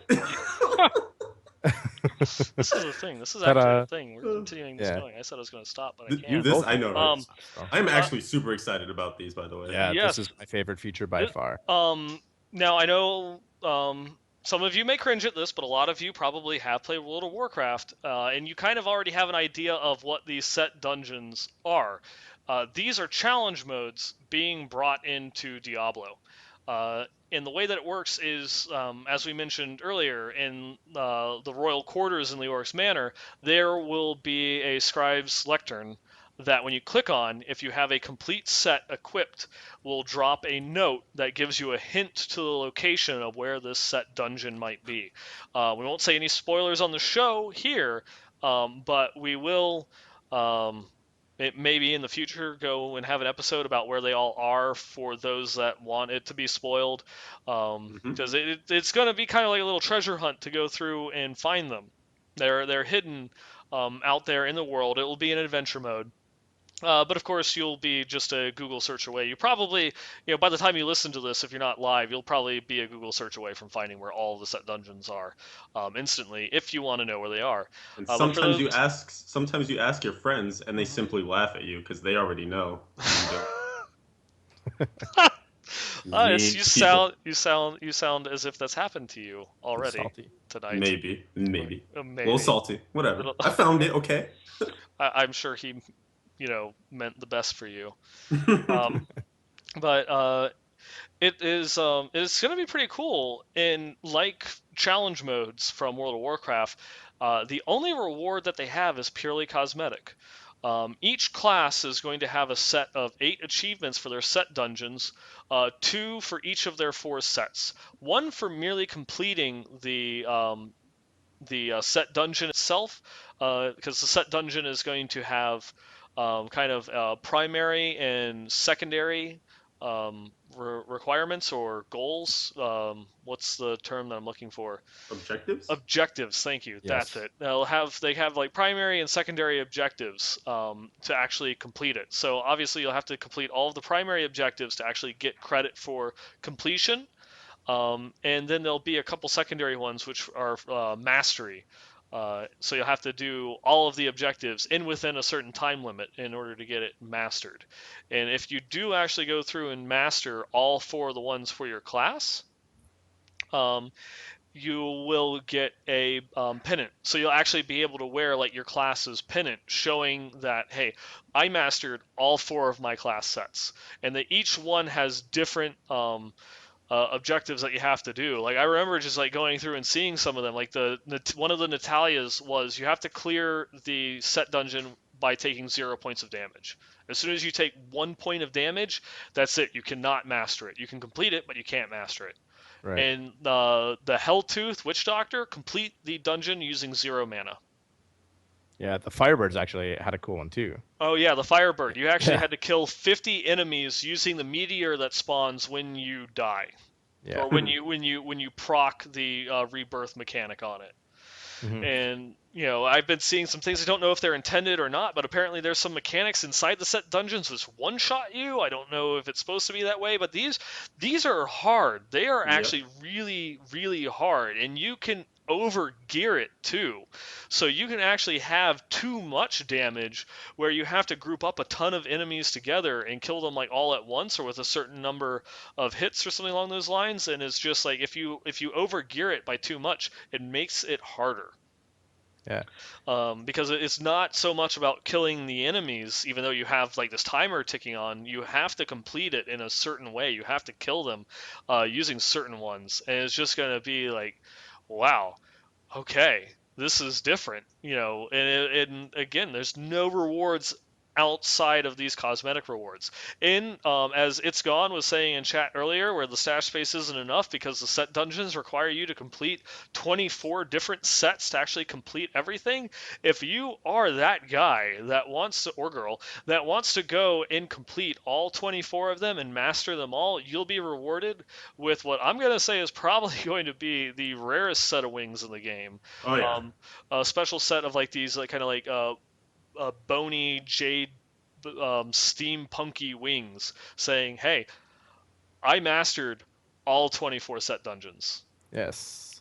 It's Mhm. gonna be cool. And I know a lot of people are already talking in chat about it. I was gonna mention, you actually like, especially with the Firebirds, where you actually have to proc your the death, like you're on death bonus. You actually don't die in hardcore when you actually you die. Yes, It just I closes out of the dungeon. So yeah, Well, probably that's one should for have thing. mentioned that sooner when I Yeah, mentioned there was people are one like, shot mechanics. Yeah. yeah. but So yes, when one of the objectives for all of them is you cannot take fatal damage. And if you ever do take fatal damage, it closes it, and I believe it like ports you out, or just all the enemies despawn, or something along those lines. It will allow you to proc your cheat death mechanics, but if you were to die without a cheat death passive or item to save you, you're kicked out. So a hardcore character can never die. Yeah. yeah, Yep. I mean, I tried it. I just tried it before we started in my Akon's Crusader and died and got kicked out. So Hmm. confirmed working. Cool. Thank God. Stuff's hard. I mean, this Yeah. is really cool though because a lot of the objectives are kind of tied to popular specs of the builds. So, for instance, the con one has to do with condemn, which is awesome because I love condemn as a con set. One of the a con set. Dang, I'm missing the word, but possibilities. Sure. Hmm. There are other ways to play that set. So it's kind of cool that they're shoring up or kind of working off of, oh, we realize people like to use this spec of this set or whatever. And it also means, though, that you're not going to be able to just like throw the set on and do it. Like you actually do have to gain mastery. You have to figure out, okay, how exactly am I going to, do the gear on my set and the Hmm. ancillary pieces? How am I going to make it and navigate through this set dungeon in order to make sure that I achieve the objectives, still keep time, still not die. Like there's so many cool things going into it. It's gonna actually be really hard, and I hope it stays at a difficult to complete level because it'd be really cool to be part of that elite Hmm. wing class of people that I have the wings to you. Yeah, Yep. it's really cool to have something else to play for instead of solely leaderboards too. It adds so much to the game for not only collecting other sets and trying new things, but just working towards something on your own. It's something to do outside of multiplayer. Oh And yeah, actually, Hmm. yeah, they we kind of that was a hot topic. There was a couple questions asked at BlizzCon about if you could actually go in with a full group of people wearing the set, and apparently you can. So yeah, that's really cool. Is so people can complete the set together. I believe that's what they were saying. Hmm. Um, It's it. that was partly because of console too. Yeah, it was so they originally wanted this to be like a solo endeavor, and everything was great and golden, good to go until they realized then that leaves out couch co-op. Like they were perfectly yeah. fine on like the PC and the console. I can just create a solo game and go and do it on my own. If I want to play with a group, well, I'll find something to do other than a set dungeon. But if I'm doing couch co-op and one person wants to do a set dungeon, the other person was just like, "Oh, okay, what do I do now?" you know Yeah. and so they went through and they apparently it was some was like a lot of back end work, and they had to do a lot of recoding and such to allow multiple people into the set dungeon and such. But they said, it's like, okay, we have to make it work so that way multiple people can be in the set dungeons, that it can have the multiplayer experience because of couch co-op. Now, obviously, is not going to be the best way, and in fact makes it a lot harder, because the only thing other players can help you with is the kill monsters objective. Even if they're wearing the same exact set, they cannot help complete any other objectives. Only you can. So the only thing they can help you do is kill mobs, and that Yeah. is it. And that might Which, work against you sometimes too. Yeah. because Right. there's It yeah, will. there's so many that require you to, like, oh, you have to hit, like, like 30 mobs with a single sweep attack 12 times or something along those lines. So it's just, a lot of things that you have to do where you could do it in a group, but it probably won't help. I mean, I can honestly imagine like some sort of meta of you have a support that goes in Hmm. with you, right? And just like doesn't do damage, but maybe gathers up things for you so you can kind of more easily achieve those hit 30 mobs with X attack or whatever. So Yeah, you could actually see something like that develop. yeah, we could definitely go through and see that, or just having like a runner, like the old monks from, doing the what was that dungeon in Fields of Misery? The Decaying ruin. Crypt. Yeah, the crypt runs, just going through. You have the Yeah. runner that goes and preps it. So you port into the set dungeon, and one guy that just goes through and takes off. And since the layout of the dungeon is always the same, the mob spawns can be different, but the dungeon layout's always the same. Someone that just immediately goes to the end of the dungeon and just starts pulling things forward, in Yeah. order to get to you to help you complete that kill But timer then and it, such. it does have to be the same class and the same set in Hmm. order to get into it. So yeah, I guess No. it's a play around. Doesn't it? No, they said you don't have to. Anyone can go through and come in. Oh, I thought there was a little UI that popped up, but Hmm. maybe not. You have to have the set in the class in order to create it, but your party will get ported in with you, Oh, nice. I from what I mean, remember at the convention. huh. Steven, opinion? Who's right? I'm not sure. Okay, all We'll right. We'll see. wait. We will wait and see. Okay. Send us in your Twitter responses. Vote 9 ball or vote monstrous, and we will Yeah. see. We'll take a poll and see who's right. There we go. That's probably not going to be me because I'm always wrong. Me Anyways, too. uh, Nope. You're right. um, yeah. Some But that's really nice and it's really cool that I can go through and do all this stuff and like show off like how badass I am. Um, with these set dungeons. And I want to go through and do that, but I want to actually take part in playing the season at the same time when they go and they add this stuff in. I But knew it was I coming. was um, waiting for it. I was Yeah, I I waiting I for was it. too. want to be able to use my same character. Let's imagine I don't play hardcore and I actually have had the same character since launch. Um, you know, but I want to complete this thing on my favorite character, my one person that I've been playing all this time. But I want to go through and jump into seasons.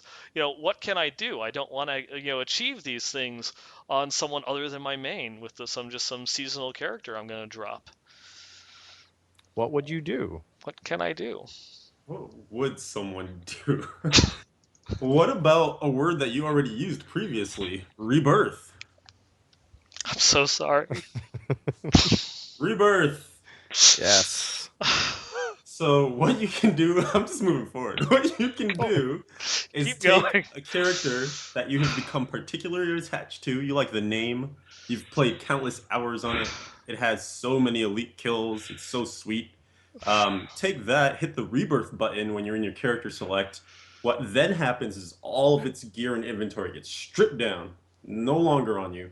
It gets shot into your mail, which goes back to non-seasonal and has to be claimed within 30 days of you pressing that button. So let's say you do this at the start of a season. If you wait until that season ends, because it will be a minimum longer than 30 days for sure, you're not going to get any of that stuff. So you want Oh, to go back in and claim it if you're really attached to that gear. which, But which, now you have this naked character who can now participate in seasons. So it's essentially a way for you to keep character slots, not have to juggle or delete or make these really hard choices about, do I want to keep this one? I got really attached to it in season two. Now what happens?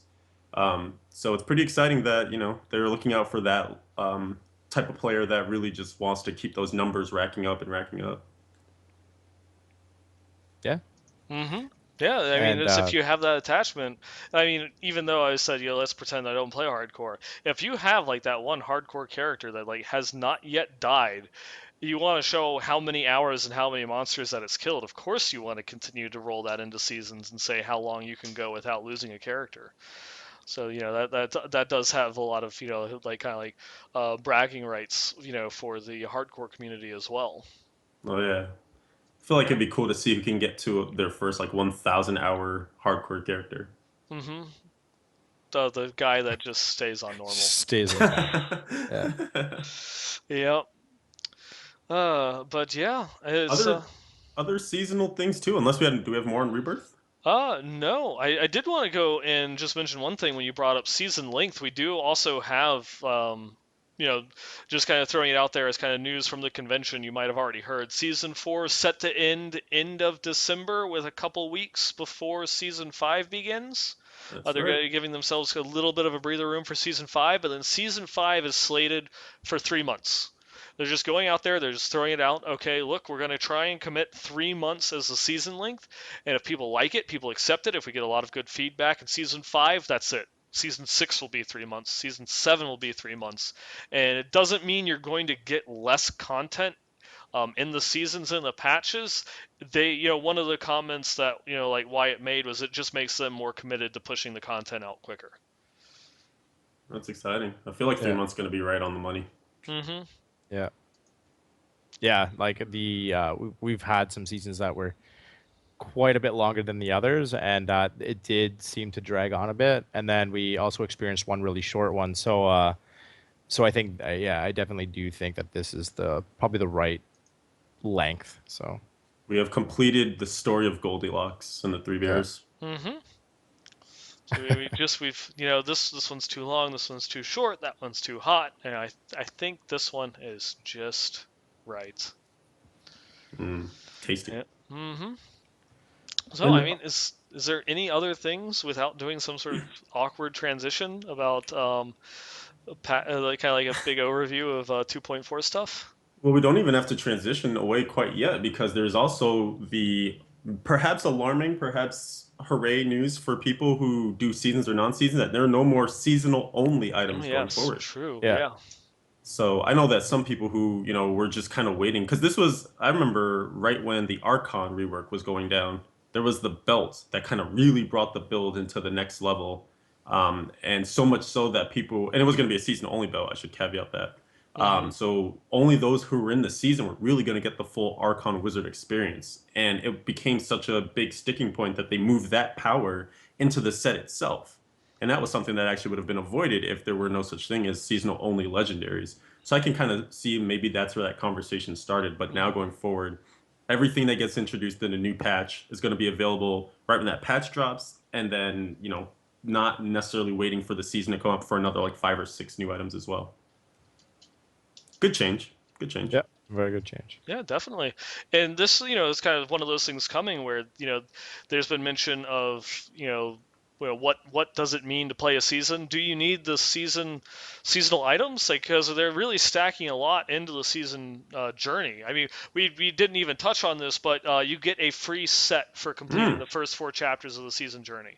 that's right. So, not only do you get the pet in the portrait frame, you're also going to get a set. I think the only one that we know for certain is Sun Wuko's for monks in season 5. I Mhm. think I saw a screenshot of Shadow's Mantle for demon hunters. You Nice. only get it once, so you want to complete all its steps 2, 3, and 4, chapters 2, 3, and 4 for the seasonal journey on the same class, so you get that full 6-piece set bonus. But Right, they're because going to it's go doled through. out in twos. Yeah, it's doled out in twos, so each one's going to give you 2 pieces. You can mix and match if you want to complete one step of the season journey, like on a monk and get 2 pieces, and then complete it on a demon hunter and get those 2 pieces if you want to. But you should like go through and do it all on one class, and that gets you set. You completed your first 4 pieces of your season journey. Oh, well, the season's just beginning. Here's a set.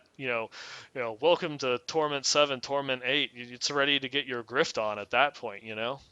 Definitely. Yeah, and it Could be. rotates out it rotates out every season, and it's the same for everybody too across. That's from what I've heard, that's what it is. So if it, yeah, like you were saying, the first set's a monk set, and everybody is going to be collecting that as well. So Hmm. Indeed. yeah. So, there was a time when I first joined this podcast, I was a solo player, and that was all I did. I love solo play, and man, it really it hit the sweet spot for me. But going forward with each season, they kept ramping up GR experience. Groups were just getting better and better. And I was just like, man, do I really have to do this? I feel so forced.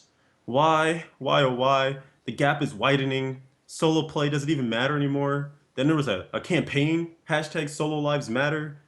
Have our answers been heard? Have our prayers been something?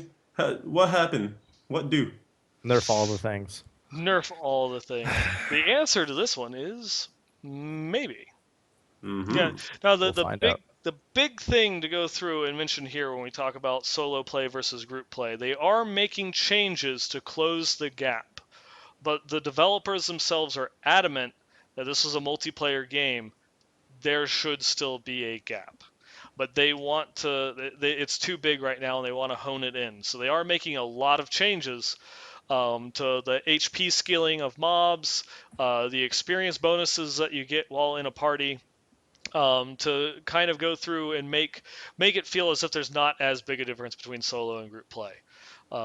And it's I think they're not adjusting the HP of mobs in 4-player groups, but they are toning down the amount of HP mobs have in single 2, and 3-player groups Mm-hmm. to help better compete with those 4-player groups. There Yeah. still should be a difference, so 4-player groups are still going to go higher, but your solo clear is going to go higher immediately with no change in your actual power.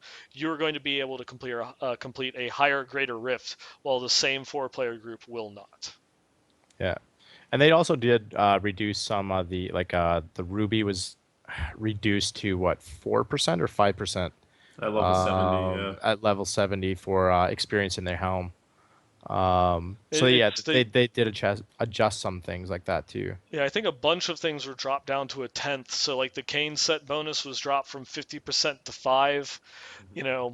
So they reduced a lot of the experience bonuses that you got from gear and items, so that way you don't. Not only does that kind of like nerf like the overall group XP, they are buffing your total amount of experience that you gain by 50% across the board. So again, your solo player, you're going to see like a 50% increase in your XP gains if you weren't really using that much experience gear.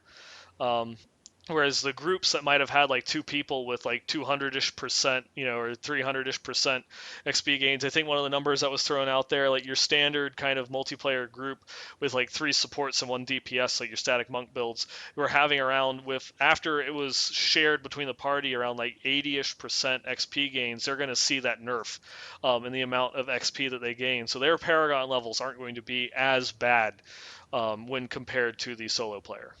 Yeah, and with that also, they kind of moved a lot of the experience gain to, or I shouldn't say a lot, because I haven't really looked at the numbers or done any testing, but they a little bit new. I know some of the console players already experienced this, but they have some new action combat XP mechanics. So like Hmm. more destruction bonuses or different little objectives. So like breaking a bunch of destructibles. You can actually gain some pretty big experience bonuses, or Hmm. killing the number of enemies, massacre bonuses as well. There's a lot of new changes with that that actually looks really good when they're popping up on the screen. Um, that leads me to something else, but we can talk about that as well. But yeah, so there's a lot of new stuff popping up on the screen that you'll notice that give experience, Yeah, and it looks really good and it feels really good. So the action Yep. combat's cool because it keeps you really engaged with exactly what you're doing. yeah, Like so it's the massacre bonus specifically. Those are the ones that are tied to experience. The destruction bonuses will actually give you movement speed Yep. bonuses. Which is very interesting that this helped them balance caves. Because everybody yeah. hates getting a cave map in Rifts because it's got a lot of empty spaces. But what they're doing in those instances is they're going to add in more destructibles into those zones. So that way, when you kind of get into a bottleneck, there's going to be some items so you can go and break them, and it's going to give you a big speed boost. Um, to help carry you into the next area, to help make it so that way those caves and other places that generally will have kind of like clumped density and then empty and then clumped density and such, that it's going to help even that out through this action combat system. With the one exception that you will have no XP gain bonus. There's no kill streak bonus in Griffs. Yeah, Yeah, and because they don't want to, because when you're going through and you have like a perfect map with perfect density, you're gonna have like 1,000 monster kill streak, and they don't want to have experience bonuses on top of the entire rift itself. So that would be something that will be left in normal rifts, bounty modes, and such. And it's Actually, just kind of just like gives you a it's little bit more. it's not in Rifts at Mhm. all, actually. Oh, So it's it's not. really just it's almost like a boon just to adventure mode, really, just to Oh. doing your bounties and whatnot.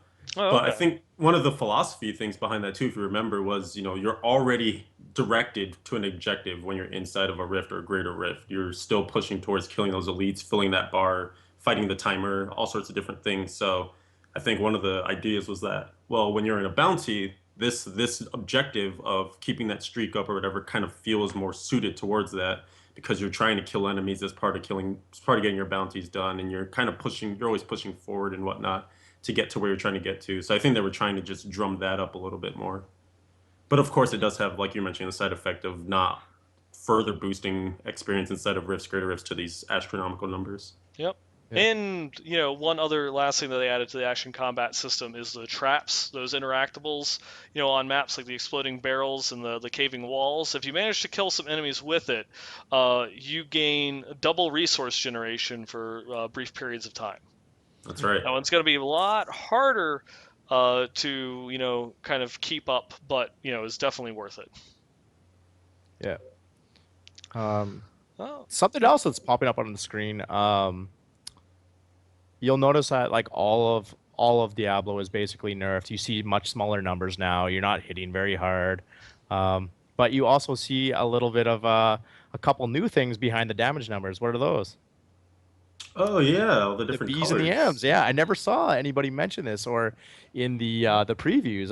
Unless I missed it, but they actually there's no more billions and trillions and all those numbers that are popping out everywhere. They Hmm. actually reduced it and they condensed everything and put some M's and B's and stuff behind Yeah. it to like to So really and colors, new color changes. I'll let you guys explain that. yeah, so when you go through and you actually hit for like 1.6 billion instead of seeing a number like this long, like come Yeah. across your screen, and you can easily lose track of, well, wait, was that 16 billion or like 160 million? I didn't see where the comma was. Um, it now will like say like in the demo it said like 1,600 M, and I believe they actually are going to add in a B, so you might see like a 1.6 B, for the actual numbers itself. This isn't to address lag or anything like that. It's all floating point calculation, so it has no bearing how big the numbers themselves are. It will instantly go through and calculate them because it's all floating point. Um, this is just to make it easier to read in combat, just so that way you can better identify it. And like Monstrous was mentioning, in the demo, it also was kind of color coordinated, so you could go through. And I know at some points I was having some issues. Was that 100 M or was that 1,000 M? Yeah. But once you got a little bit above that, like as soon as it hit like 1,100 M, the color changed like an orange from a yellow. And then when it was And like not a only that, 1.6, it was a deep orange, so you could yeah, kind of get a feeling for it. and it actually stayed up on screen a little bit longer too. Hmm. So the higher numbers that you were doing or pulling, they floated a little and they lasted a little bit longer. So it is very easy to read now, and it's actually it's a really nice change. Yeah. I'm gonna go on the other side of this and say I'm not the biggest fan of this right now. And so a Right couple of now. different things. So at least right meow. So on the PTR right meow,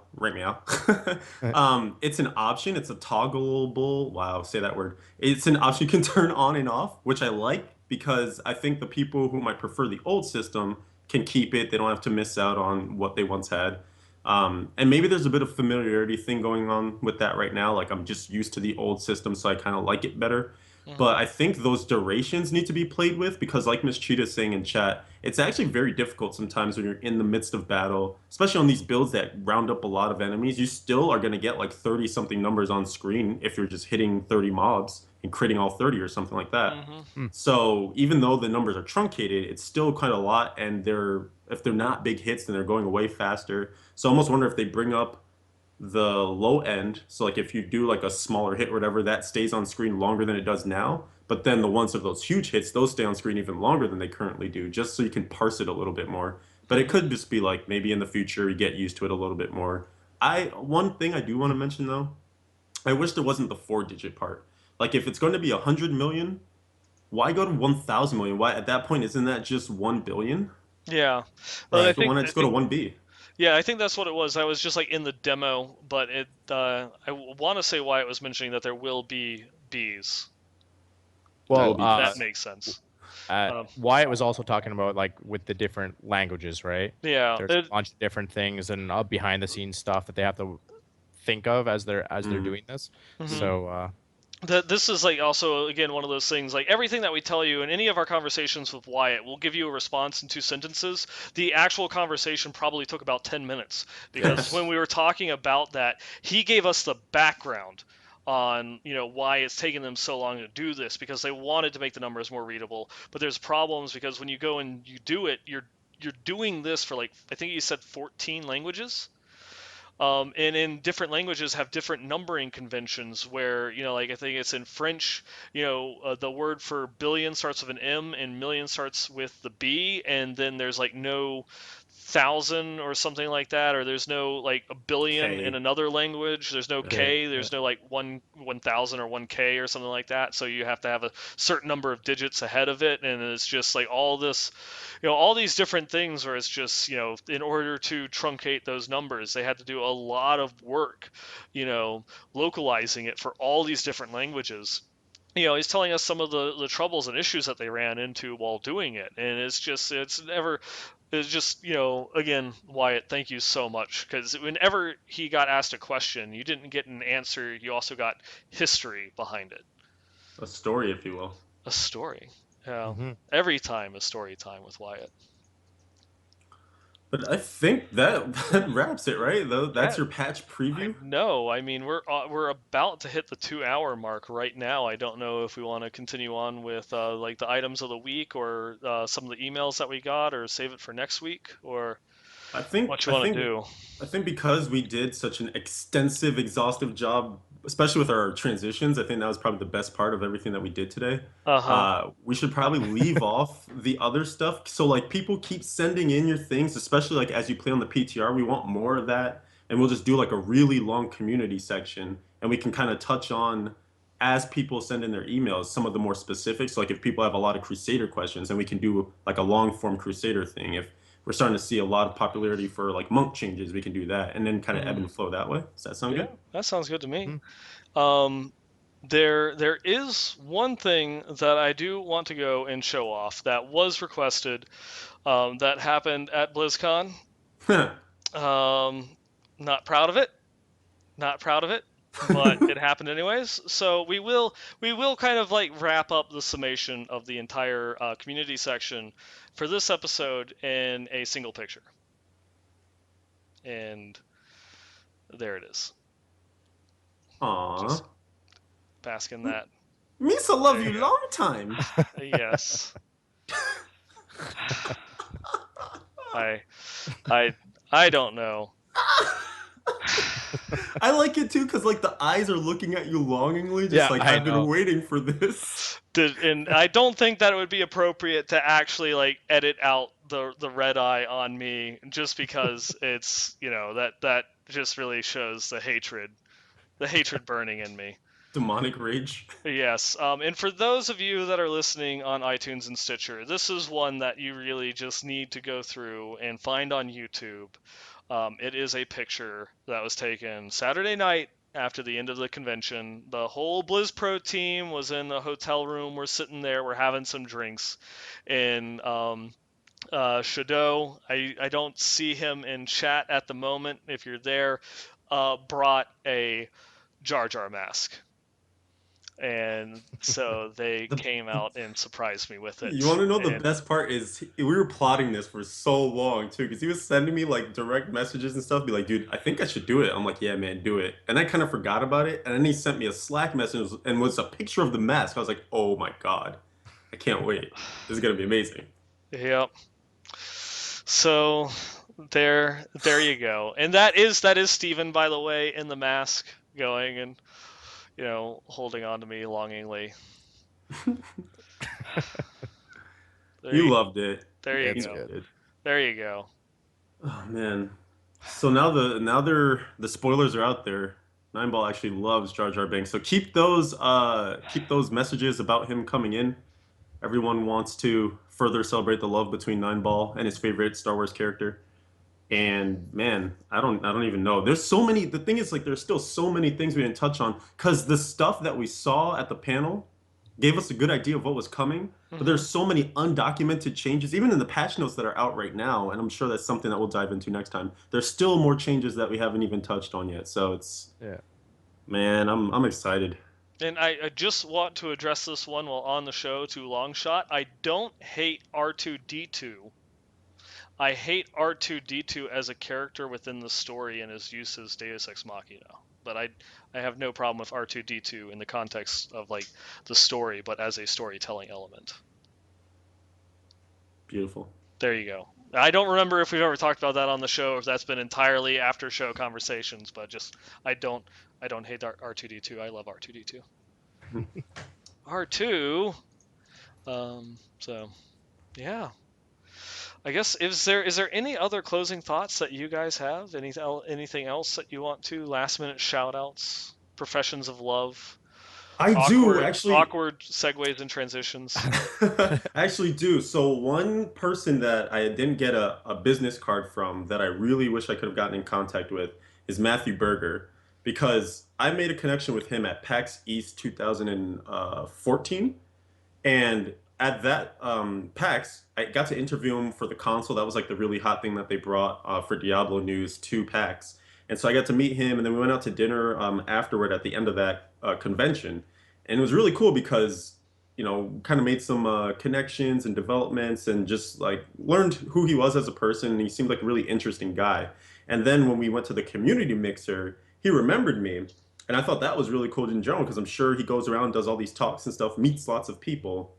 But one of the things that stuck with me was he was talking about why he really likes to be called Matthew and not Matt. Like one of the things whenever anyone introduces him to him, they say it's Matthew, not Matt. And it was a really cool thing behind like, how your full name is given to you and it should mean something and you shouldn't like truncate it and things like that. So I thought that was really cool. But then he also gave me, I didn't have any pins at this point besides the ones that I had from PAX. And I was like, oh man, you got a Vala. It's so cool. And he's like, oh, Vala, you want it? Here, take it. And that was the like one of the first moments of BlizzCon for me was just like, wow, the generosity. And that would be exemplified again and again and again, not through just the devs, but the community team, random people there. Like we all bought each other drinks. Like it was just this free flowing, like everyone help everyone out. And then on the last day, he was about to leave. I missed his talk, and I told him I was like, "Man, I'm so bummed out. I wasn't here for your talk in the morning." And he was like, "Oh no, don't worry, it's okay. I wanted to make sure I stopped by and see you again one more time." He introduced me to his wife. I just thought it was really cool that there was like this string of continuity between just how awesome of a person he was. Wyatt even told us that story. I don't know if you guys remember, where there was a person on Reddit, Yes. and they wanted to really was it StarCraft It, they, or they wanted. It was a story of a fan that had bought in Heroes or Heart of the Swarm specifically so that way he could use the Kerrigan wings in yes. Diablo 3, but he couldn't activate the key on his account because he didn't have Wings of Liberty, and Heart of the Swarm was an expansion. So he's sitting there and he's all bummed out. It's like I bought this collector's edition specifically so that way I could get my wings, and now I can't. And Wyatt was just going and telling us, Matthew Berger saw that story on Reddit, and it's like, I am buying that guy Wings of Liberty, and he did, Which is just just like so that Yeah, just so that the exactly. person could go and use the Kerrigan wings in Diablo. Yeah. super awesome. So he's a really awesome guy. I just wanted to extend that out there. Hopefully this gets back to him. hmm And I mean, that's just kind of like, these are the people that are making this game. You know, yeah, I know there was a lot of vitriol in the community. I say that a lot about like there only being a single panel at BlizzCon. In the past couple episodes, I said about why we have this unique opportunity, and it ended up just blowing away even my expectations with the Slaughtered Cafe, or I'm sorry, the Slaughtered Inn Cafe. That it was amazing, and these people that make this game really care and are extremely passionate um, about this game. Diablo is not going anywhere. During the talk, Josh talked about, Reaper of Souls as like a living legacy, because when people think of Diablo 2, you're not thinking of Diablo 2, you're thinking of Lord of Destruction. And you're not really thinking of Lord of Destruction, you're like thinking of patch 1.10. You're thinking about, you go back and you think about like these rune words and such, you know, but they came years after the game itself came out, and that's what they want. You know, they want Diablo to have this living legacy. I have no idea whether there's going to be an expansion to continue the story in the future, or maybe another 10 years from now we'll get Diablo 4. Who knows?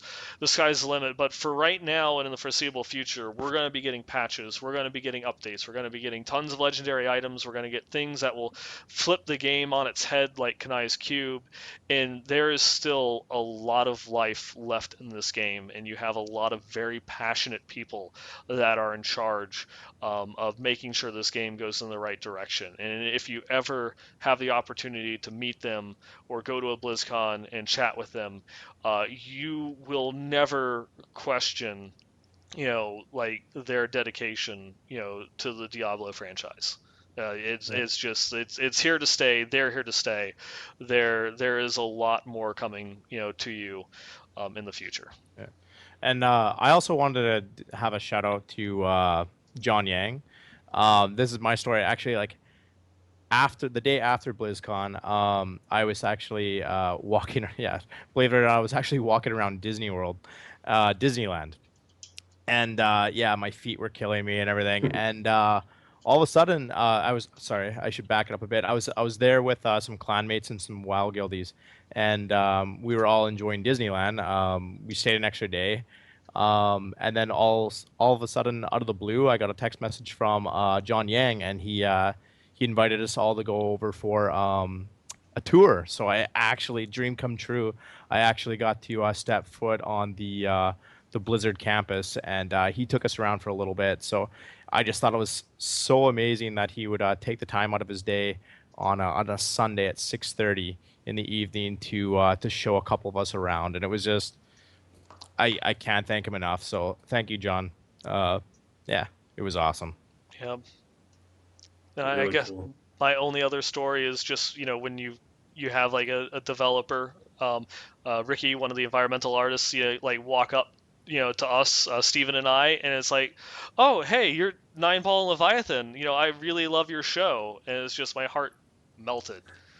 That was a It's cool like that moment. one of these people. It's like you make the game that I talk about, and you like what I do. It's like, that was really awesome.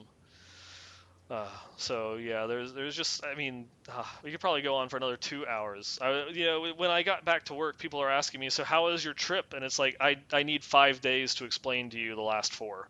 Right? Yeah. It's just it was amazing. It really was. So again, thank you to everyone that helped made that possible. And we're gonna be here, every Wednesday night, except for the ones that we're not.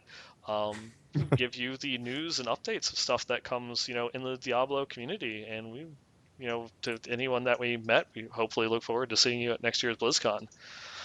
But on that heart-touching note, I now have to get on to all the pre-scripted outro stuff. Cue Okay. it up. All right. Yes. So, where do I start? Here we go. Transition, Transition. Segue. segue. So There we okay, go. Is that will do? That will that was do. quick. That one. Yeah, a little bit quicker than the others. um, yeah. You, as always, you can go through and find us, around the internet. We're out there. We do really appreciate it. This past week, we did get 2 new 5-star reviews from MS Pilot. We always will have something to talk about on the show. He or she appreciates the fact that we always have something to talk about, even on a week when there's no news. We will find topics. We will make topics up, um, just so that way we have something to talk about for 2 hours, just for you. And I heart this app is just glad to see the original duo back, Steven and I together again by our powers combined. Um, Woo, woo. yeah, we are going to go through and make this a reality, and you will be able to continue to come here for all of your Diablo news. And speaking of iTunes, segue transition, you can find us on the internet. Do a search on iTunes, Westmarch Workshop, drop us a 5-star review. We'd love them. It helps us get seen more within the community. You can also find us live every Wednesday night at 6 p.m. Pacific, 9 p.m. Eastern on twitch.tv/BlizzPro. While you're here, go ahead, hit the follow button, and check out all the other great shows that we have. Sunday night, we have the Well Met, our Hearthstone podcast with Eldorian, one of the co-founders of BlizzPro. Monday nights, we have the Heroes Power Hour. Well, it's Eldorian, DJ Tyrant, Twiz, and Balrog Fan BP are all there. Sometimes I'm there too, going to talk and play Heroes. Tuesday nights, Monday nights is the Twizcast with Archon, Reb, Stutter, and Twiz, and then Tuesday nights is the Heroes Power Hour, which I previously said I'm screwing up already. Wednesday nights I already covered, that's us, and Thursday nights we now have our Overwatch podcast going through, starting up. I think they're only in like their second episode now, so definitely go. Overwatch hype is real. Go and give them a check out, while you're here. You can also find us. We're on YouTube. Just do a search for Westmarch Workshop or BlizzPro in order to to find the channel and check us out there. You can get most of the topics that we go through and cover, you can find on diablo.blizzpro.com, which is, that's our home site. You can even find us in game. We are the BlizzPro clan. We usually have a little bit of a waiting list. We do appreciate if you send us an email telling us, why you want to join. That email is westmarchworkshop@blizzpro.com. You can also, if you don't want to leave your current clan, still want to talk with us, you can find us at the Westmarch Workshop community, so we can hang out, chat, play some games together. We skipped the community section this week, but if you do have any feedback, items, or questions for the show, please send them in again at the email address I just gave you, westmarchworkshop@blizzpro.com, to have your questions, comments, or items shown or read on the screen. I even put up a picture of Jar Jar, so that will happen. If that's what the community wants, it's what the community gets. We do also have a TeamSpeak server. We haven't been on this past week for obvious reason, but we have been trying to make a better effort to be on there and chat with us, so you can talk to us live at blizzpro.typefrag.com. We're port 6250 with no password. Just come on in, hang out, have a chat with us, game with us. We can go through and talk. You can find us on Twitter at the WM Workshop. While you're there, you can go through and follow all three of us there. I'm at 9ballgamer. You can find Monstrous at MonstrousD3. You can also find Leviathan at SAStewart111. And you can also find Leviathan on Twitch if you want to give yourself a little self promo there. Sure. Twitch.tv/Leviathan111. Yeah, there you go. So you go through, by all means, stop on by. We love having people here, in Twitch chat with us live for these episodes. Thank you to Miss Cheetah for coming through and making it out tonight. We also saw, I've got to butcher this, Cowsey? We Andrew. need a Andrew. Andrew. Andrew, Yeah. went through, stopped by. Candleson, thank you for stopping by as well. Really appreciate it. Over at the beginning of the show. Dainty. And of course, Dainty, always here. Well, Always not always here. Finally back.